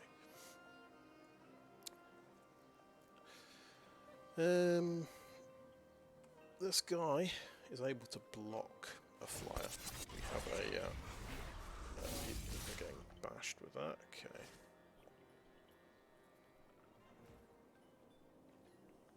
Now, let's not make any stupid mistakes here, as I'm about to make a stupid mistake. But let's block and see if he's got some kind of removal spell. It'd be good to know about. I think I can afford to lose this guy. Yeah.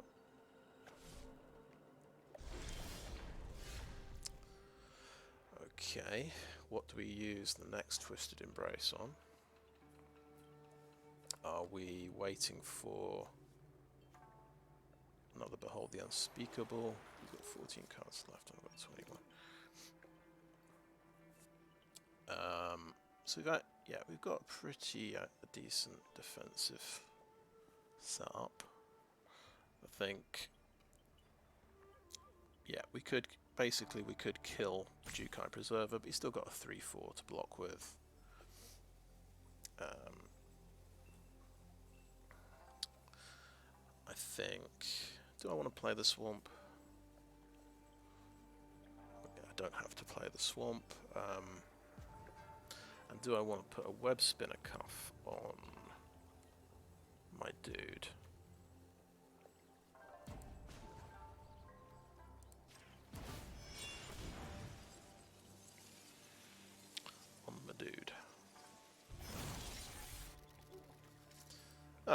didn't quite work how I hoped it would. So I'll pop it onto Geothermal Kami. There we go. Oh, the time I used, never mind.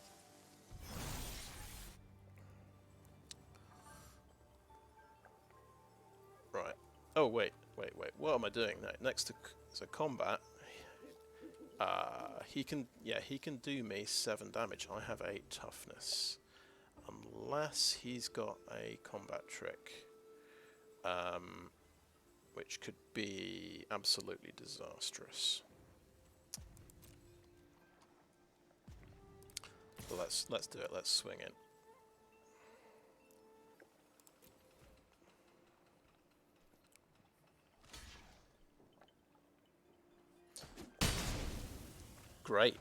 Great, perfect. Let's play a swamp out and get him worried about my swamp.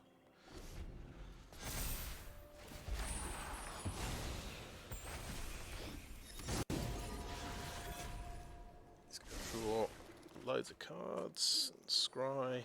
He's got 11 cards left.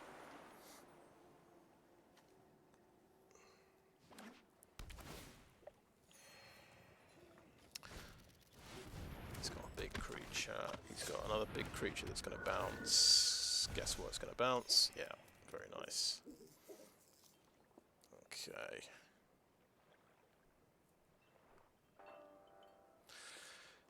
Okay, so 4/4. Yeah, no blocks.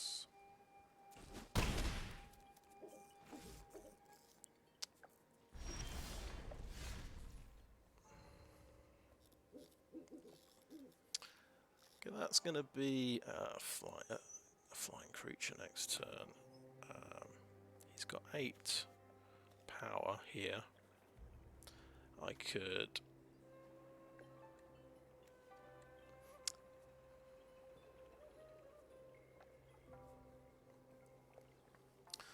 just sort of strong arm a bit here. I'm not going to play it as a combat trick. Let's just play him as a creature. 3/3.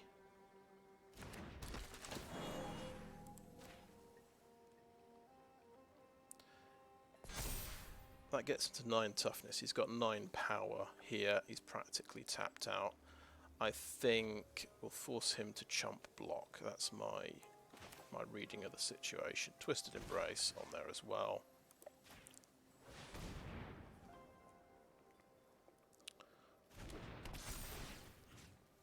Take out Samurai.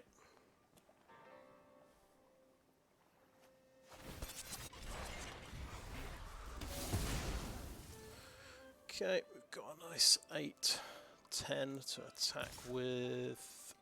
We could attack with a 1/1, but we won't attack with that. Okay. 1/1 bites the dust. Good.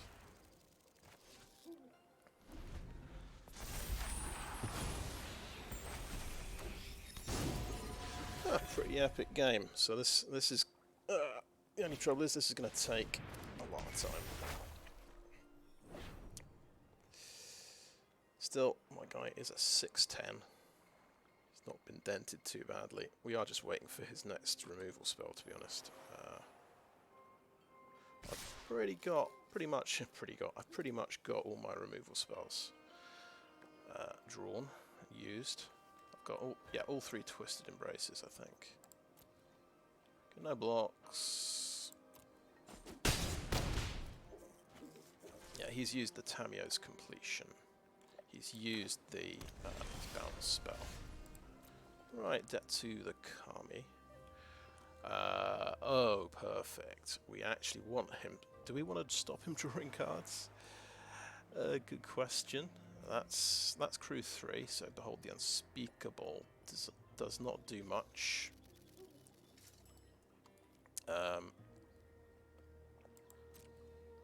These guys are going to just come through. Should be alright.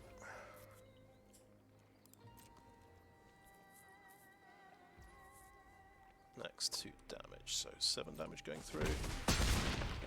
Okay. And target opponent exiles an enchantment. Here it comes.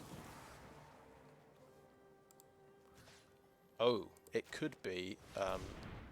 He could exile Temyo's completion. I just realised that. Or we could exile that one. Yeah, fair enough. Yeah, I didn't necessarily think that through, but no, there was. I don't think there was a better way to use that card. If I said creatures, he'd have still got rid of his 1/1.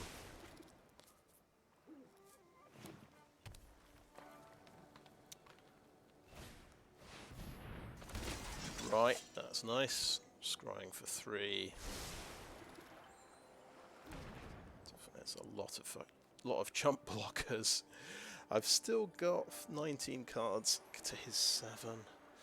I'm just looking at the time. There's running out of time, unfortunately. So that's 6, 10. That's 14 power. He can actually. Okay, right. We've got 12 power coming in. Nope. We'll take 12 damage, that's fine.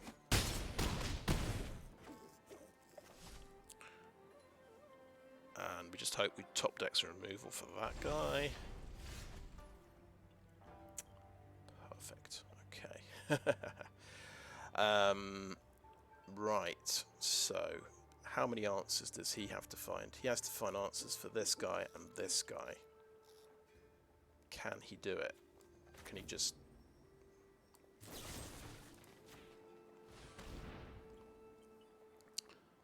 Counterspell.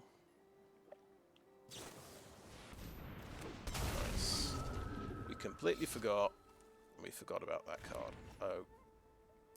Nice. Yep.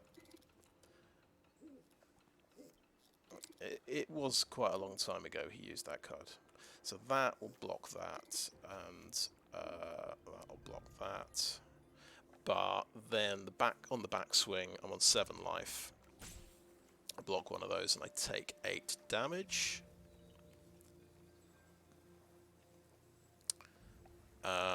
So I am going to do nothing.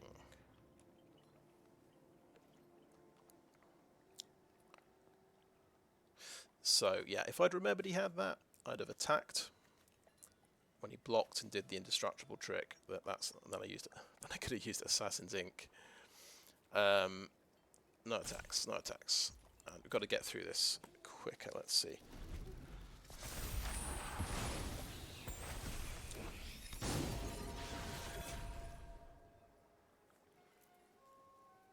So really, my deck has performed really well. I've got the Kamis recycling my Twisted Embraces, but I've not been able to deal with the sheer amount of card draw in his deck. I don't know if I'll be able to hold out for 6 turns, to be honest, but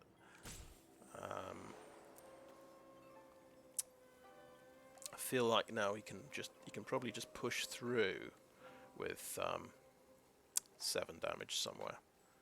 Yeah.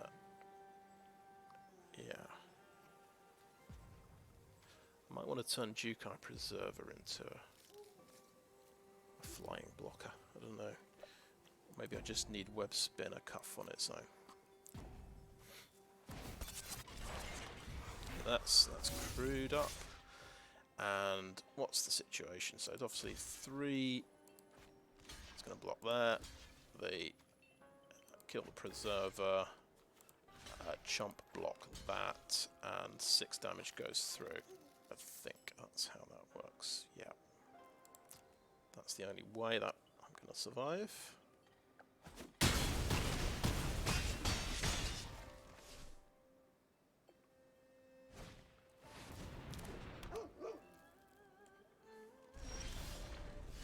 Okay, right, good game. I may as well attack.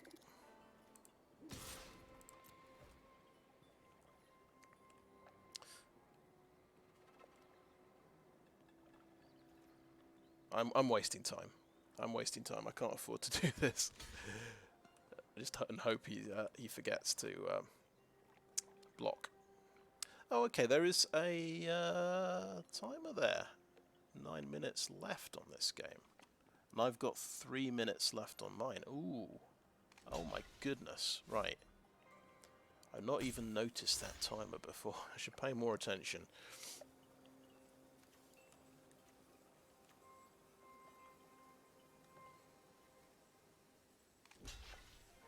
Yeah, he was stuck earlier, wasn't he? He had just blue and white land. He didn't have any green, but he did have the Bankbuster, so he just drew himself into the green. So I feel like he's just got a much stronger top end to his deck here, and also loads more card draw. That's what's. He's got 6 cards left. Let's do that. He's got 6 cards left.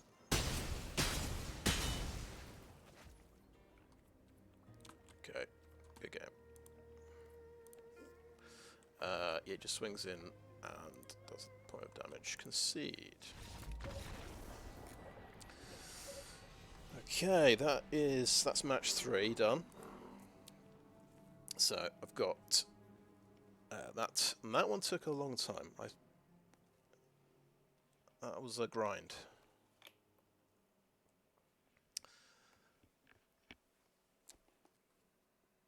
And I could have conceded slightly earlier, but let's see. 1 hour and 2 minutes.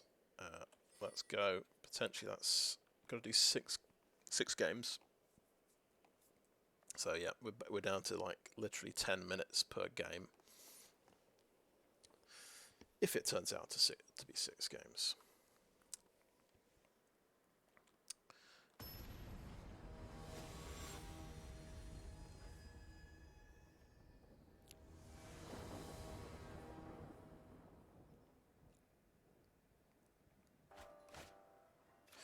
Okay, yep, I like this hand. This looks good. Keeps 7, and we're probably gonna hold on to Greater Tanuki and play it.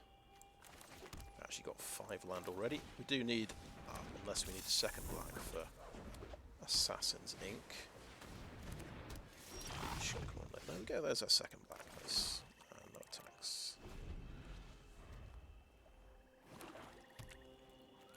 Nice card, and I am going to block it and see if anything bad happens.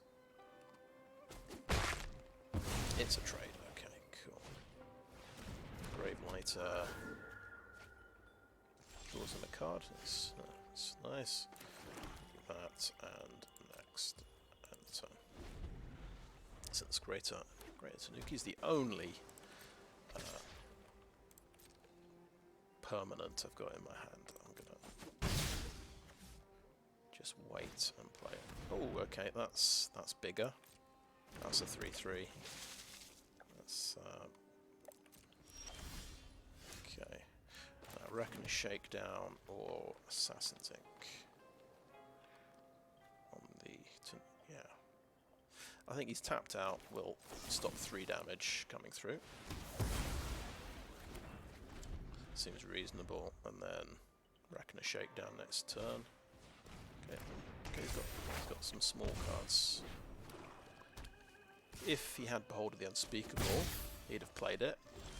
That's just one observation. But I think we do Reckoner Shakedown now, and hopefully he actually has some cards in his hand, because we'll miss out on the on that part of the card if he has no cards. Oh, he's got a Gitaxis, so we can kill that later. That's fine.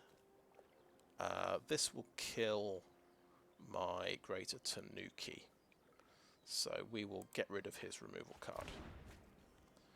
Just casually not getting rid of Gitaxis.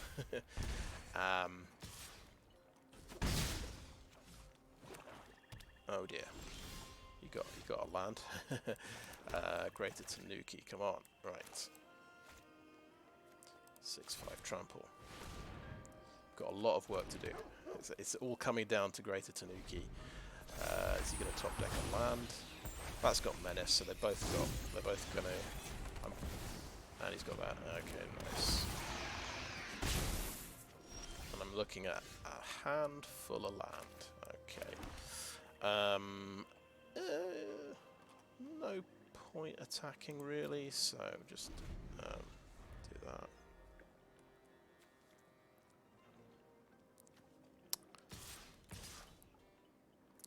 Got a big deck of nothing at the moment. I've drawn 4 cards and 10 lands. It's like some kind of record almost. Oh, suit up, nice, yeah. And suit up on there as well, sweet.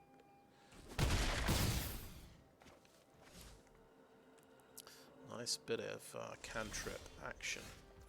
Well, good thing I didn't try and find extra land with the Greater Tanuki, isn't it? My goodness. I'm not... Oh. Here's a combo here. Okay, we've got 8 mana. We can't do both. We can't bounce it and replay it. And that's tragic. We could gain 3 life. Doing that, would that be better? I suspect it would not be better. Let's decline. No attacks. That's gonna die.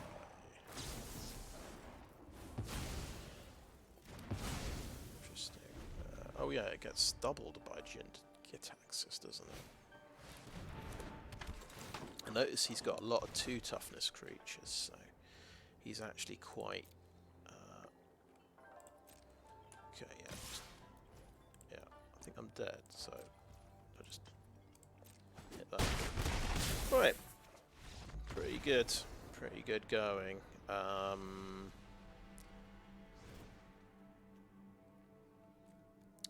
Right, we go black, green here, and then we say, right, all of his creatures have got 2 toughness, so this one's not as good. I think we'll drop Life of Toshiro.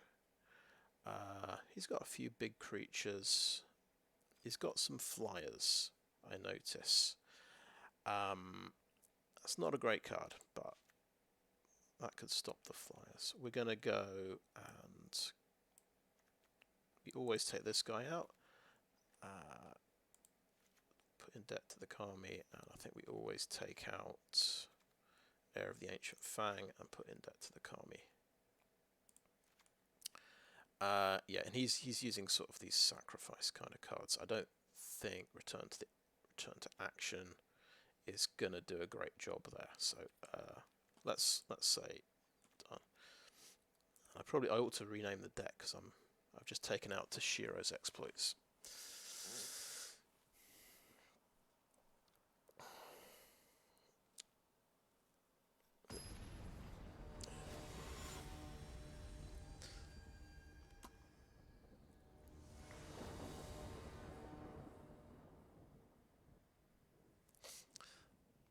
Play first, please. Right. Okay, we've got a 2-drop. We've got a way of getting reach to stop his flyers. So that's okay. We need another Swarm for Twisted Embrace. My deck really likes giving me an early Shigeki rather than a sort of late game bring back all of my cards from the graveyard Shigeki, which could be nice one of these days.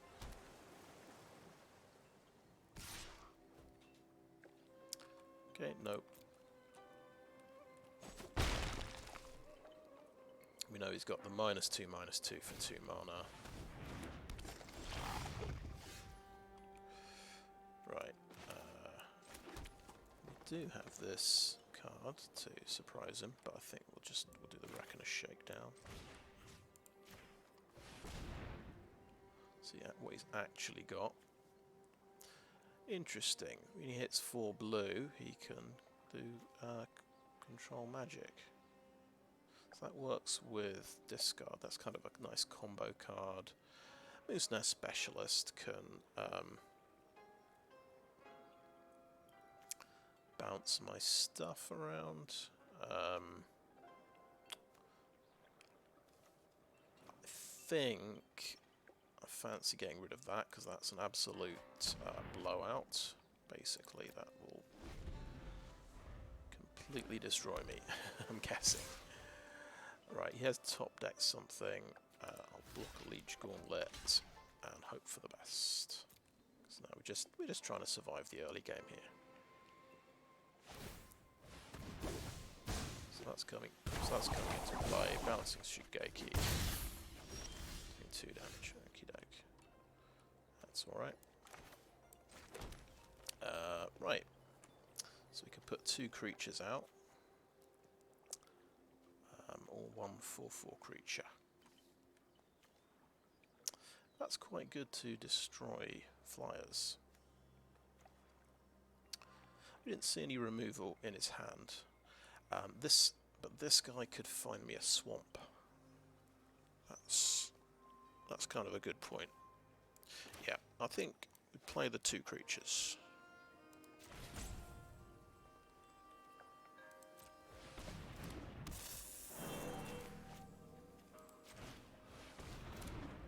Jukai Preserver, yeah. Still got the second option if we want to. Yep, that's right. Dockside Chef. Construct.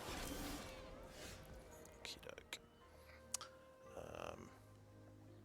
So that's my combat trick, I guess. That'll keep. Is this sorcery speed? No, that's an instant. Okay, good to know. Right, we'll play out Death Touch. And next, no attacks, and end turn.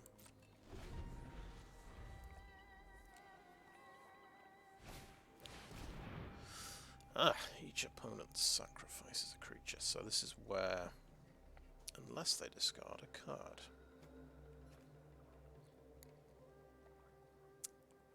I think we can lose a Fang of Shigeki because against flyers it's not very good. That happened twice. Yeah, that's pretty horrible.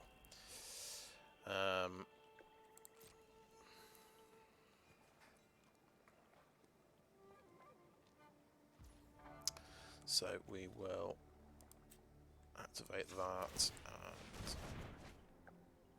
Oh yes, perfect. Found a swamp. Bunch of things go in the graveyard, and that's okay. I'm going to draw a swamp as well. Good measure. What are we going to discard? Whatever we discard, we're probably going to bring back with this guy.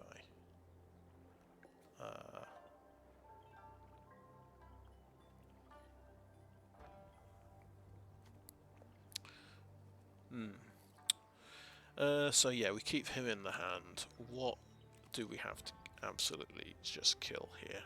Not much. I think, yeah, we'll discard that one and bring it back if we need it. But we'll get a decent sized creature. Yeah, 4/4.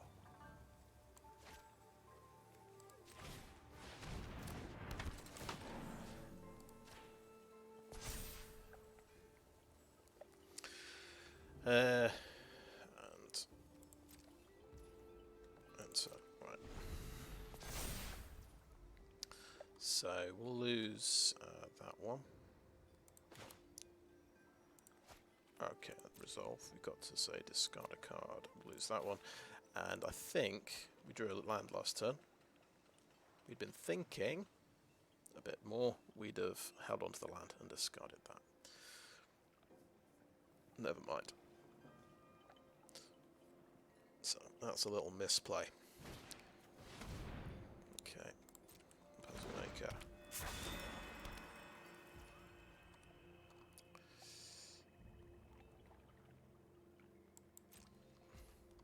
Okay, my turn. Okay, he's now what is this thing? 0/4. Number of creature cards in defending players' graveyard. So it's a 3/4 menace.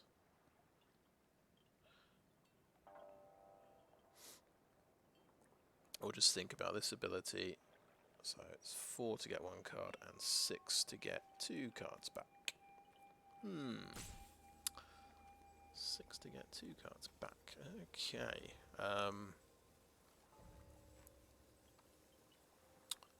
Interesting. Right. I think go next and do no attacks. End the turn. We're just going to watch the time as well. So it's about 49 minutes left. That's we should have a little timer here. But okay, 21 minutes left. That's been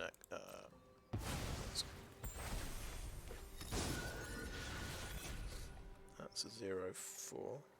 Okay. Oh yeah, that's a good point, isn't it? Let's resolve that.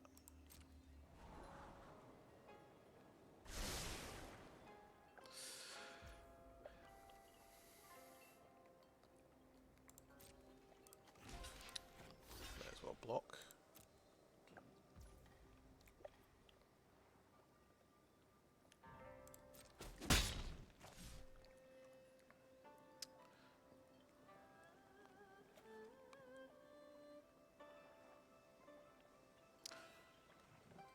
Always take creatures back from our graveyard to minimise the effect of that.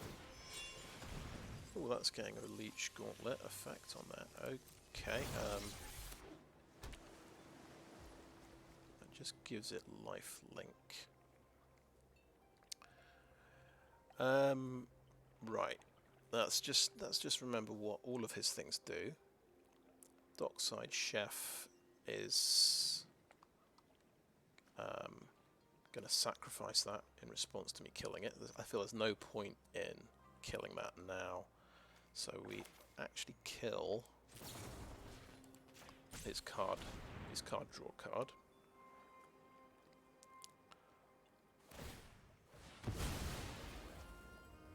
Resolve that. And then we go to my turn. That's a nice card.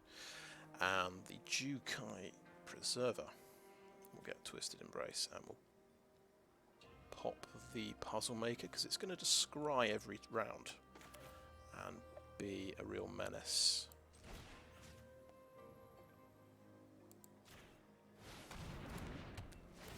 And gain a life point every round. There's one less flyer to worry about, and we'll play my card draw card. There we go. He could push through some damage. He could actually trade off my Jukai Preserver, so we won't. And no attacks. And end the turn. Boom.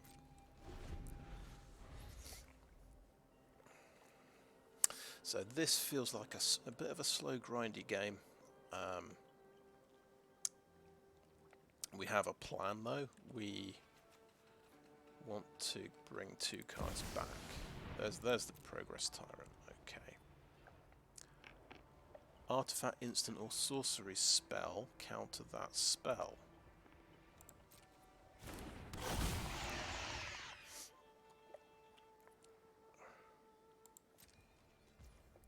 And his spells get doubled. Okay. If I channel a creature spell, artifact, instant, or sorcery. This is definitely an enchantment creature that I can channel. That is also an enchantment. What I want to do is kill this as soon as I possibly can. I want to spend 6 mana with Shigeki. I want to bring back Geothermal Kami and maybe Lethal Exploit. Then I can... It's kind of a long-winded plan though, isn't it? I tell you what, I think we play Boseiju. I think we're going to need another blocker, and that he doesn't counter enchantments. We're going to need a couple of these. Boom. And next. And that means our Reckoner Bankbuster can still draw us a card.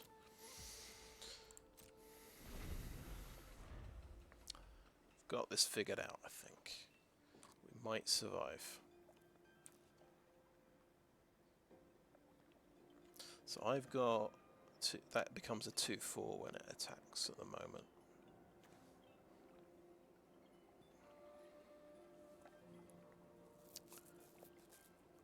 I'm thinking Leech Gauntlet will go on there, maybe.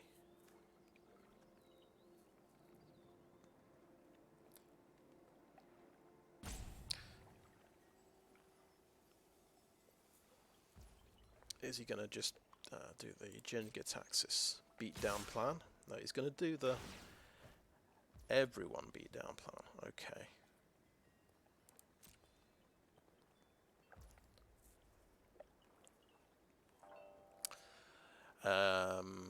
We can crew this with a Bamboo Grove Archer, but that will leave it open to removal cards. I think.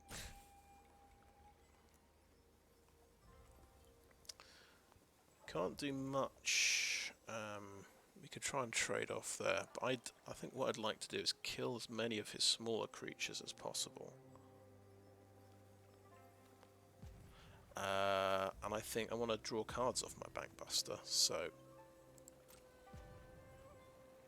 you're going to kill that one. You're going to kill that one. 2 blockers. And we're going to take 10 damage.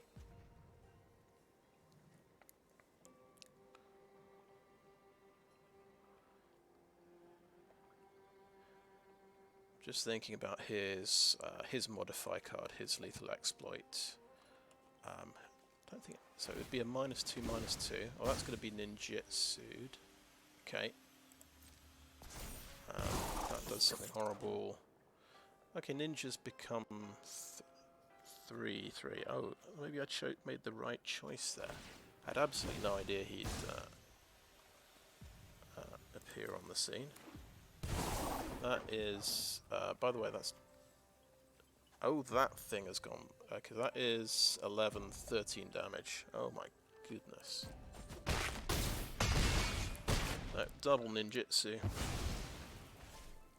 Pretty sweet. Nice. Pretty nice. Okay, I'm going to draw my card. So he's going to make... He's going to double up on some creatures. He's got another huge creature out.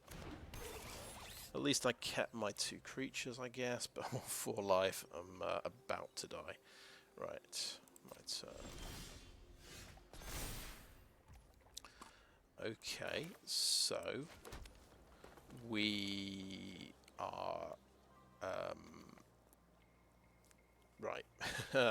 He is tapped out. I have 8 mana up. I'm thinking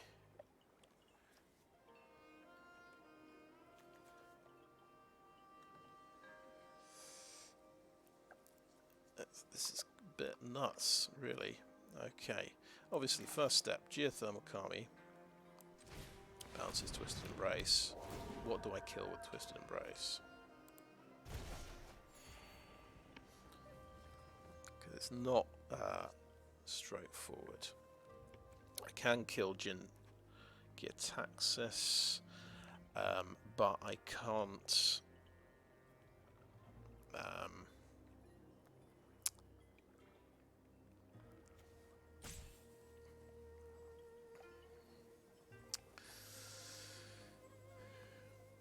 I'm going to have to chomp block the Dokuchi Shadow Walker.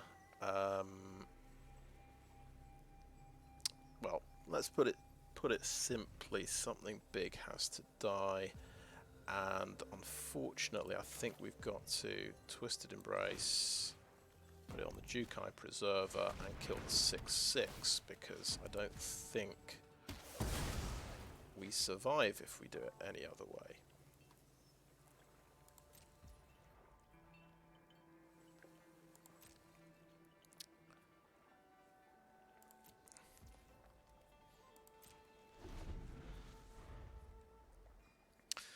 at least we've gone up to 7 life, but we've...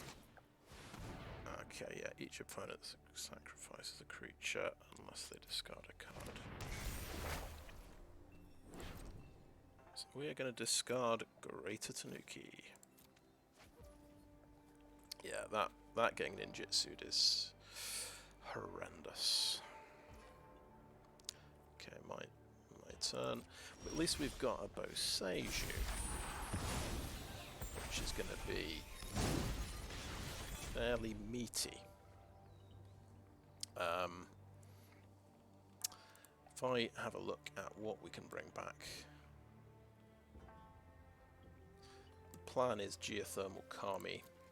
Bounce that again, so that's an 8 mana kind of plan for next turn.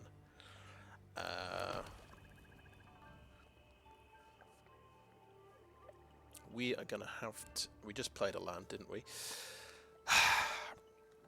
Could have discarded it. Could have discarded it.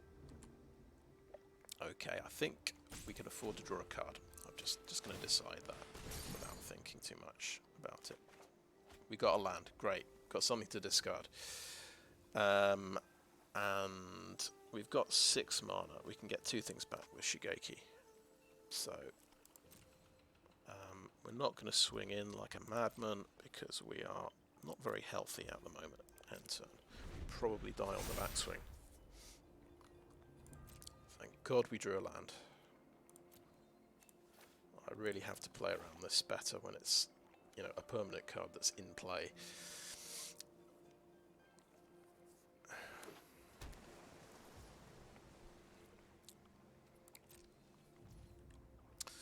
Right. So 6 mana, we think it doesn't get countered because hopefully it counts as a creature.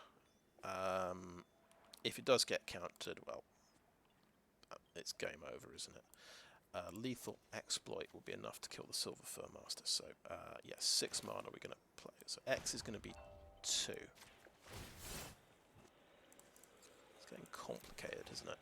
Right, Lethal Exploit, and Geothermal Kami is that one, Lethal Exploit is that one. Yes, please, auto pay.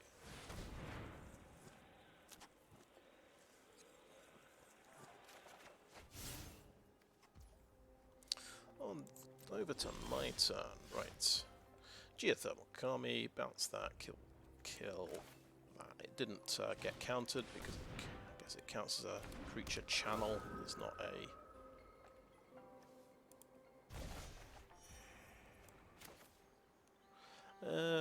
who gets this? Spread the stats around a bit. Put it on the Geothermal Kami.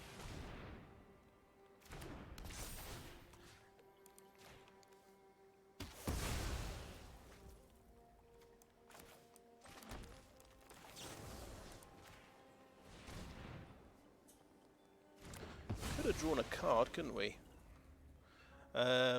Let's see. Will we die on the backswing from like taking 4 damage? With like big. If he has 2 of these guys, I'll have to applaud him because yeah, that'll be amazing.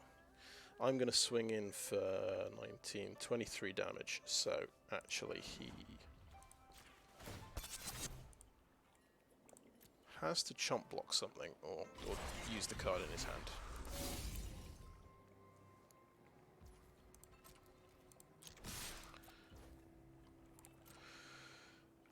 He could trade something off.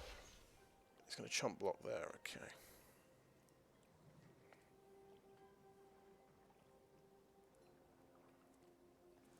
And let's look at the time, 10 minutes left. We might have time, but we'll see. And this does not get haste, though. Okay, he's conceding. That's good of him. Right, on to game 3. So potentially 4 games in 34 minutes. Yeah, we're keeping our deck. We're quite happy with that.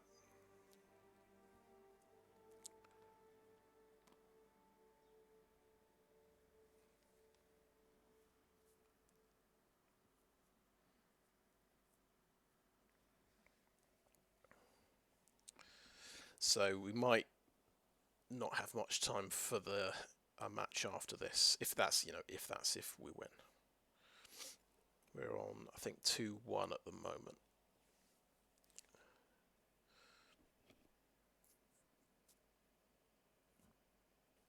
But interesting, we survived a Jin Git Axis.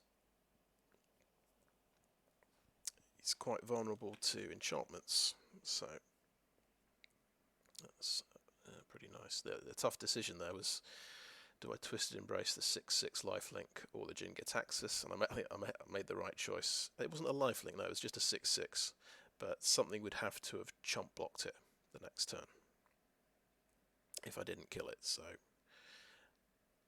with the amount of the low amount of life I had.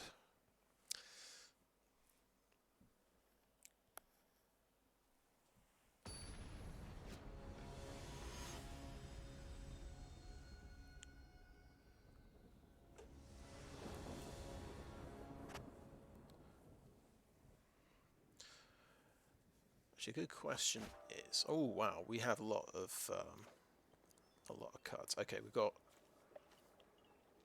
that'll keep his numbers down. I think we can survive. Hopefully. Good, he didn't play anything turn 1.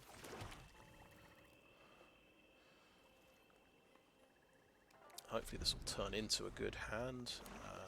It's a shame. Circuit hacker. Right. Okay. So you can do a draw and discard.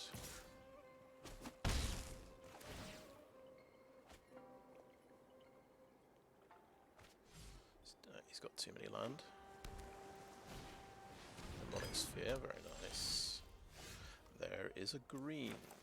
Bit of green, nice. We'll just debt to the Kami him now. Exile creature.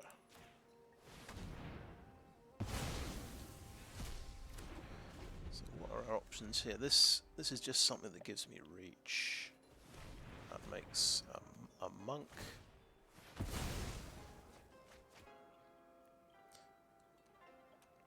He's looking for some more cards. Silver for Master. Okay. I think we are cheap ninjutsuing. Yeah. Carefully cultivating a monk.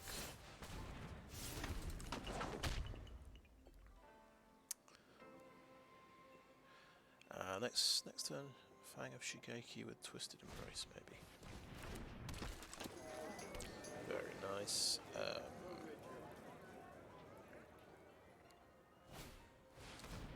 Specialist is going to kill my. Man, that is rough. That's a rough go. Okay, the funny thing here, I think.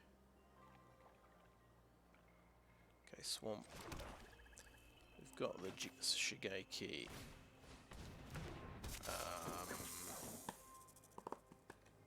He's tapped out, so I can kill the Silver Fur Master. But killing the Dockside Chef is tempting.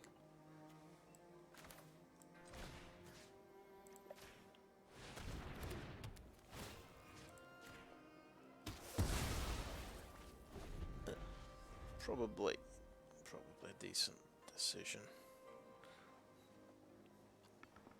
Am I going to trade off the Moonsnare Specialist? Because he can ninjutsu something in. He's my only creature. I think we just let him through and we'll try our hand at... oh my god. Okay, well that's fine. We have got cards to discard. Easily play around that.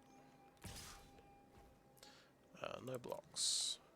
We didn't get ninjutsu'd, okay.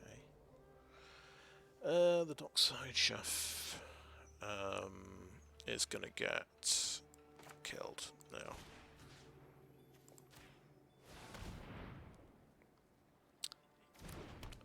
completely didn't have a response, so let's take that guy out. Sacrifice himself, yeah. We can't play this.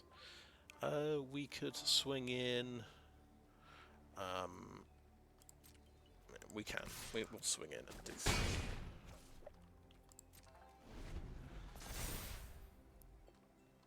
Discard a card, discard swap. Boom. There we go. How many creatures in the graveyard? 0. Attack systems. Hit that nice and quick, didn't he?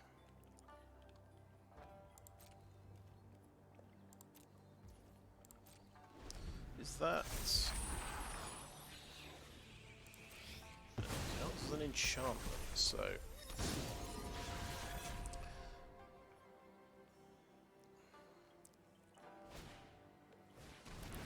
gonna get some value off this, and so that's looking like that might be that. Yeah, it's pretty nice as well. He's not going to attack.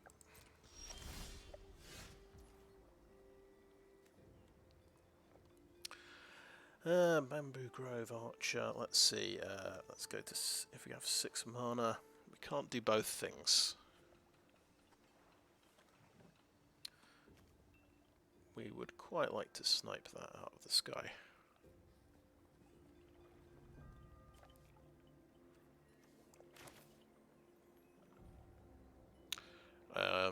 No, I think we're going to play that and think.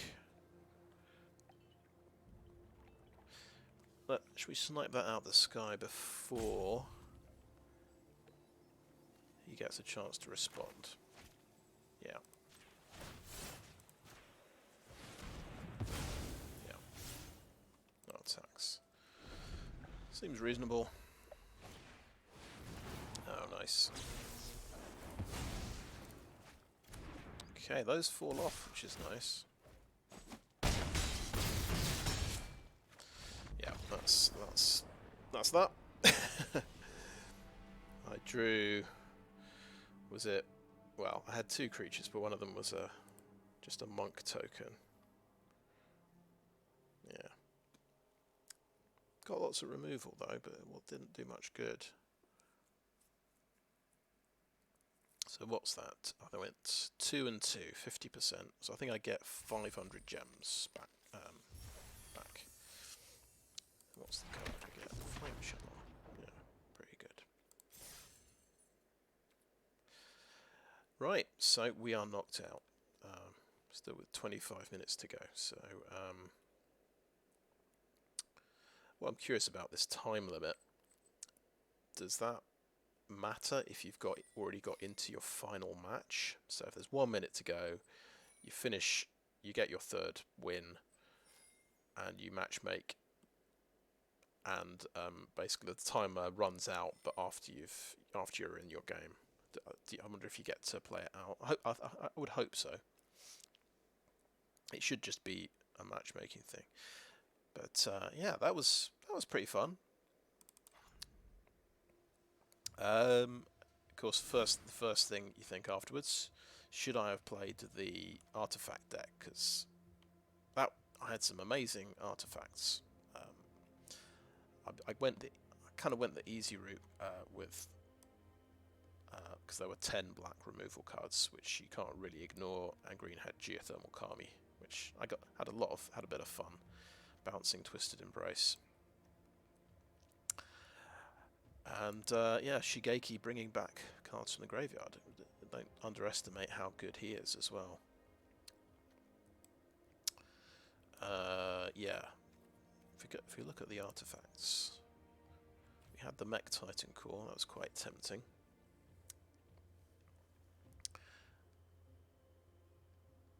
Yeah, so you exile 4 other artifacts. After artifact creatures, they have to be and/or vehicles. It's kind of fun to try and make that work, but it's unlikely to work, really, isn't it?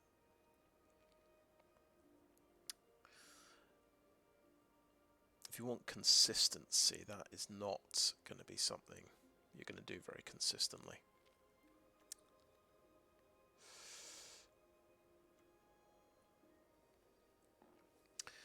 And removal cards exist as well, so imagine if that got Tamiyo's completion on it, that would be quite sad.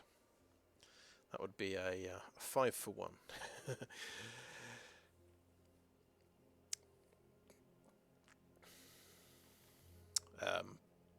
But the other point was black and red. I quite like Reinforced Ronin with Dragon Spark Reactor. 2 experimental synthesizers as well. But yeah, the 2 Oni Coal Anvils. We ran into somebody playing this, but they didn't want to. They didn't seem to want to sacrifice their artifacts. We were going to check this. So when 1 or more artifacts leave the battlefield, you get a 1/1 colorless construct artifact creature token. It only triggers once per turn. But it sounds like it happens. So it happens right away as soon as you sacrifice something. So yeah, definitely my opponent who had this, he could have sacrificed something to like stay alive for another turn anyway. And the point is, you can just keep sacrificing your token and getting another token. So it's like a 1-point drain life every single turn, unless they can blow up a 1/1.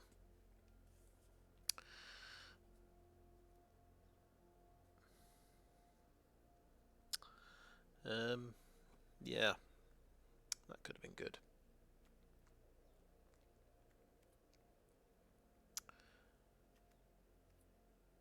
And some decent red cards. Tempered in Solitude's pretty nice as well. And the Mechanaut. So yeah, there were good blue cards as well. So maybe because you could splash blue for Replication Specialist, I suppose.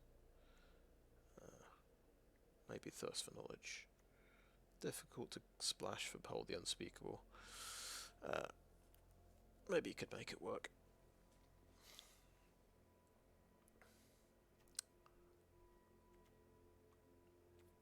So actually, maybe you go blue, red, and you splash for black, because there aren't that many black artifact cards. There's all these black removal cards that are in double black.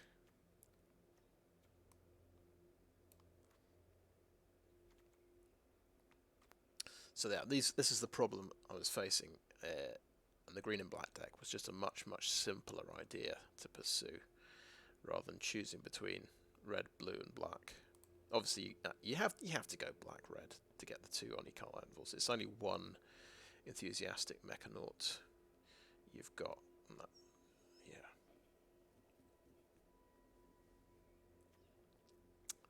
But yeah, I think maybe the reason I'm sort of thinking about it a lot is that I've not played an Oni Coal Anvil deck. I kind of want to try it out and see for myself. And we've got a few decent artifacts to sort of make it work as well.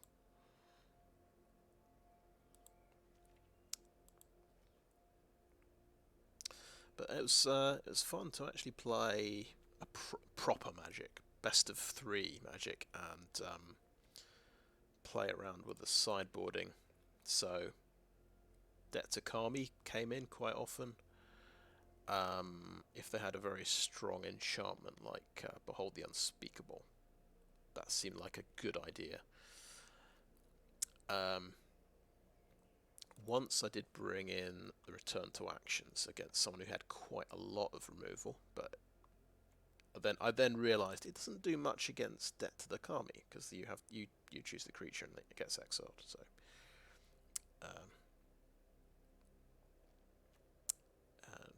else. I didn't bring in any green cards, I think. Oh no, I did bring in green cards. I brought in Favour of Jukai to give myself another way to get reach. I'm trying to think. I think I might have used it once. I certainly drew it a few times. So yeah, there were these sort of 5 cards that would come in. Usually, Depth of the Kami was the most popular one. I wanted to bring that in most of the time. And also when it was just a deck with lots of big creatures as well, it seemed to make sense.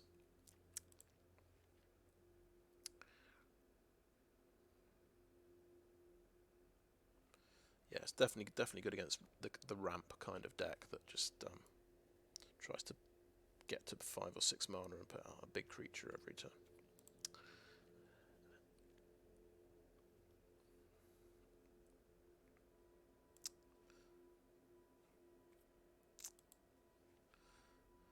Yeah, so that was fun. Let's have a look at our packs. Oh, let's click done first, and we get 3 packs.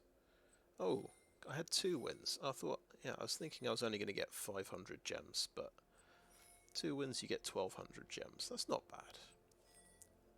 So I spent 800 gems and I've got 9 packs, which isn't bad at all, I think.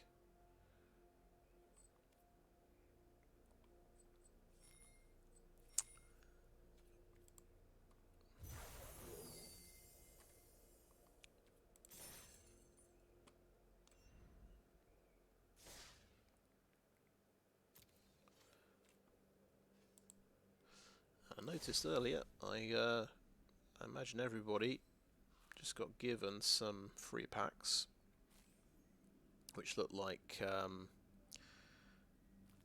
what do you call it? A new game mode, which is exclusive to Arena. Yeah, they might be called Arena Kamigawa or something like that. Well, that's good. I think we need more of these to make.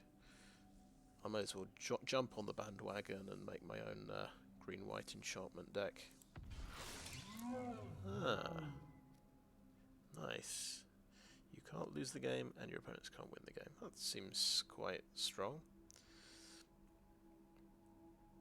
Put that on something untargetable or indestructible. That could be quite good.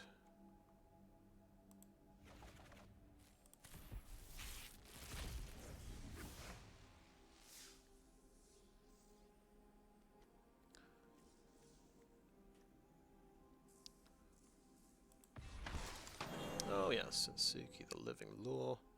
We've tried playing this guy before. I don't think we ever put a lore counter on a saga with it, but it seemed like a nice idea.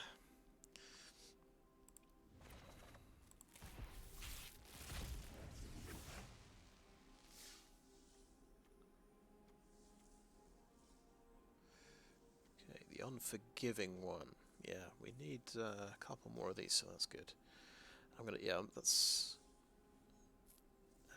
gonna go in my modify and attack triggers deck. So I've got the I've got the guy who doubles up on the attack triggers. Whenever an attack trigger goes off, it happens again. I think he's 1 white, 1 black, and 1 red. 3/4 samurai. Right, Meshi. So this is my second one. Whenever anything gets bounced to the hand, you draw a card.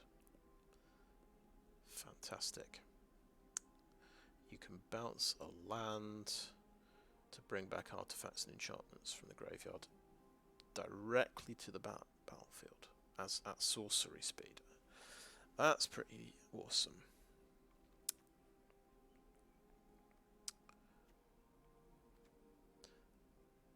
It is sorcery speed though, but still. All right, let's see these things. Kamigawa Arena, something like that. So the cards look the same so far. We'll see if we're getting any new ones. This is new. It is a forest.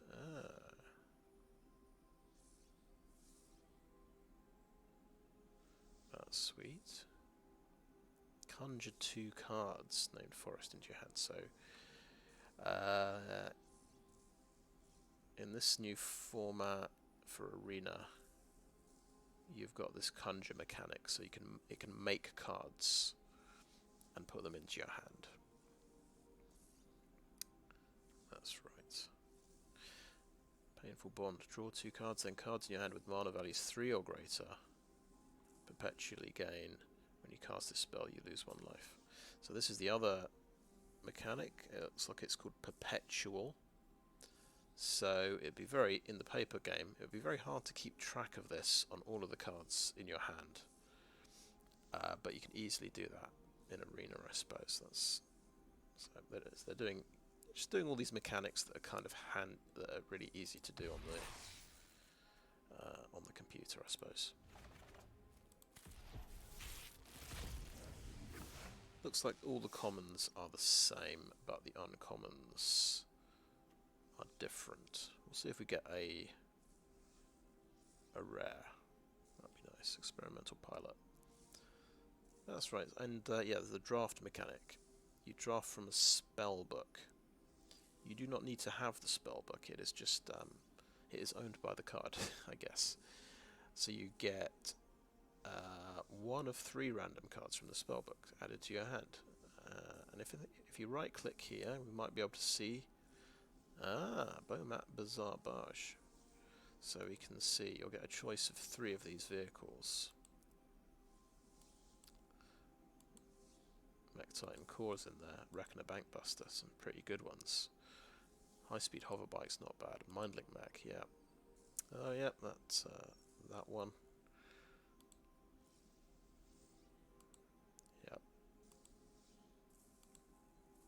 So yeah, these sort of randomized effects, effects that sort of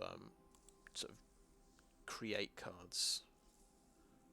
That seems to be the pattern with this set. Quite pleased to get the Kami of Bamboo Graves. That seems really good.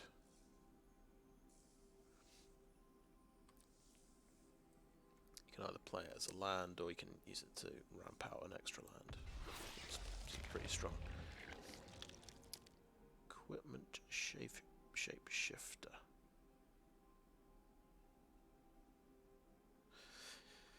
So, when equipped creature, if it's not a token, conjure a duplicate of it in your hand, so you can copy the semblance scanner and it will be in your hand. Quite nice. That only reconfigures for 1. That's really cheap and quite usable. So sort of 4 mana to play it and reconfigure it.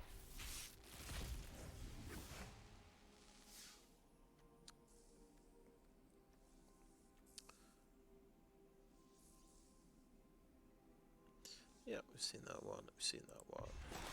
Boundary Beetle. First strike, 2/2 first strike for 2. That is not bad for red. And then it can amazing. It's an equipment creature. It can equip a creature with first strike. And a random artifact card perpetually gets 1 less to cast. That's pretty nice. That's probably going in my red deck. My red arena deck, I suppose, yeah.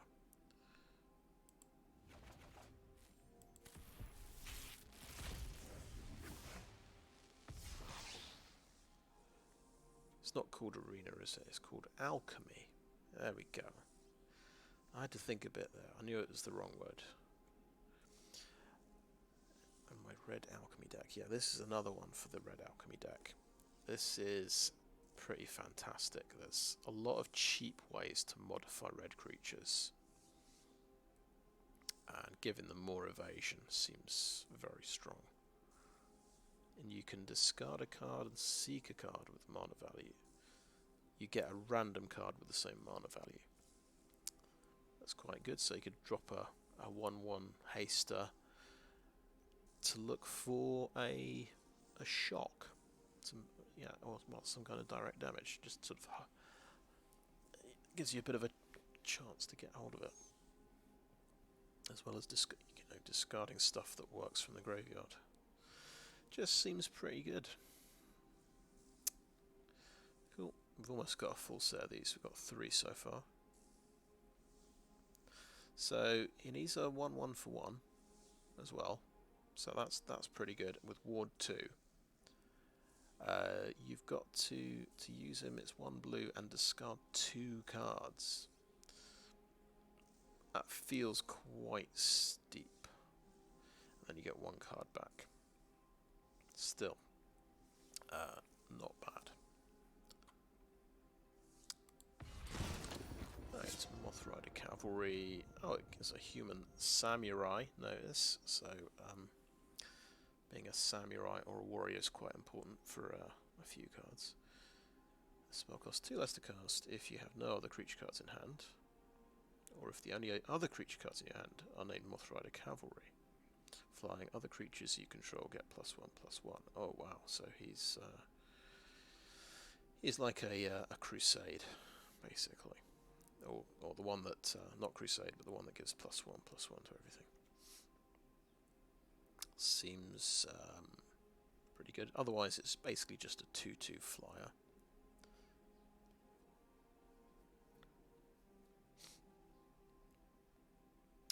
Pretty neat.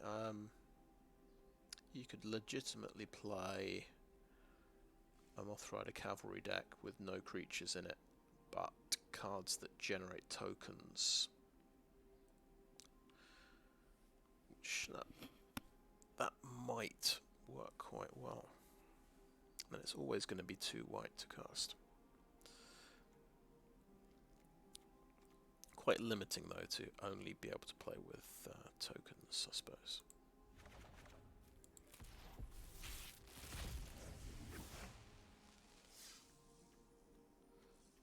Okay, Dragonfly Pilot. So this is the white pilot, and he conjures you a Dragonfly suit. Yeah.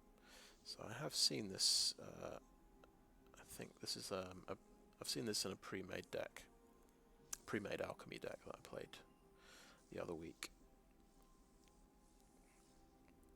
Yeah, seems like card advantage. So this is a pretty nice way of making vehicles work, because they feel like inherent card disadvantage. You play the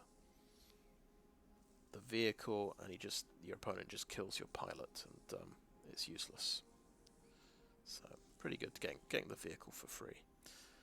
And it's another one of those. Fragment Reality. Exile target non-token artifact, creature, or enchantment. Okay, that's pretty strong. Its controller puts a random creature card with lesser mana value from their library onto the battlefield tapped. Right. So it's that's very, very, very cheap. It's 1 white mana. It's great to cast. It's instant. It's great to cast in their combat phase. So that's definitely gonna at least reduce your incoming damage, even if they do get another creature back. And they only get a random creature card, so that's a really great disenchant against non-creature decks. That's yeah, it's very strong. Every white deck probably wants to play 4 of these, and against aggro decks, they're not going to have any. I don't think there's any viable 0 casting cost creatures. Like, I don't think there's Ornithopters aren't legal, so it's going to just exile a 1 mana creature as well. Pretty sweet.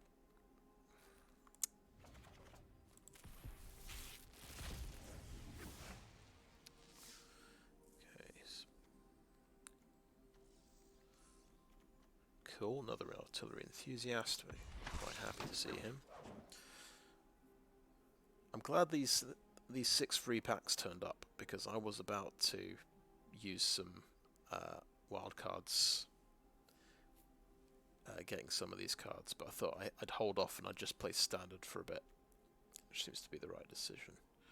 Swarm Saboteur has ninjutsu, 2 mana, has Death Touch, 2/1. If it deals combat damage, you conjure a Virus Beetle into your hand. Nice, so you can not only generate creatures, you'll get making them discard. Very nice indeed. It's just having Death Touch is just a bonus. I like it. All right, I think that's all my cards. So thanks for watching all the way to the end. You're one of the few. You're probably the only person. Let's be honest. Right, so I'm on 3,000 gold. I'll probably do another quick draft next week. It looks like Crimson Vow is timing out. And we're going to have something else. Let's see. Alright, interesting, there's a new game mode. Let's look at that. Out of the Shadows. Okay, it's another one of these cosmetic game modes. I'm not too interested. You have to go 4 and 1 to earn a profit doing it. I'm not too bothered about card styles. That's fine. This is a 60 card singleton deck. When you deal combat damage, creature hiding in your hand will get +1/+1. And you'll get the drop on your opponent with some instant speed creatures.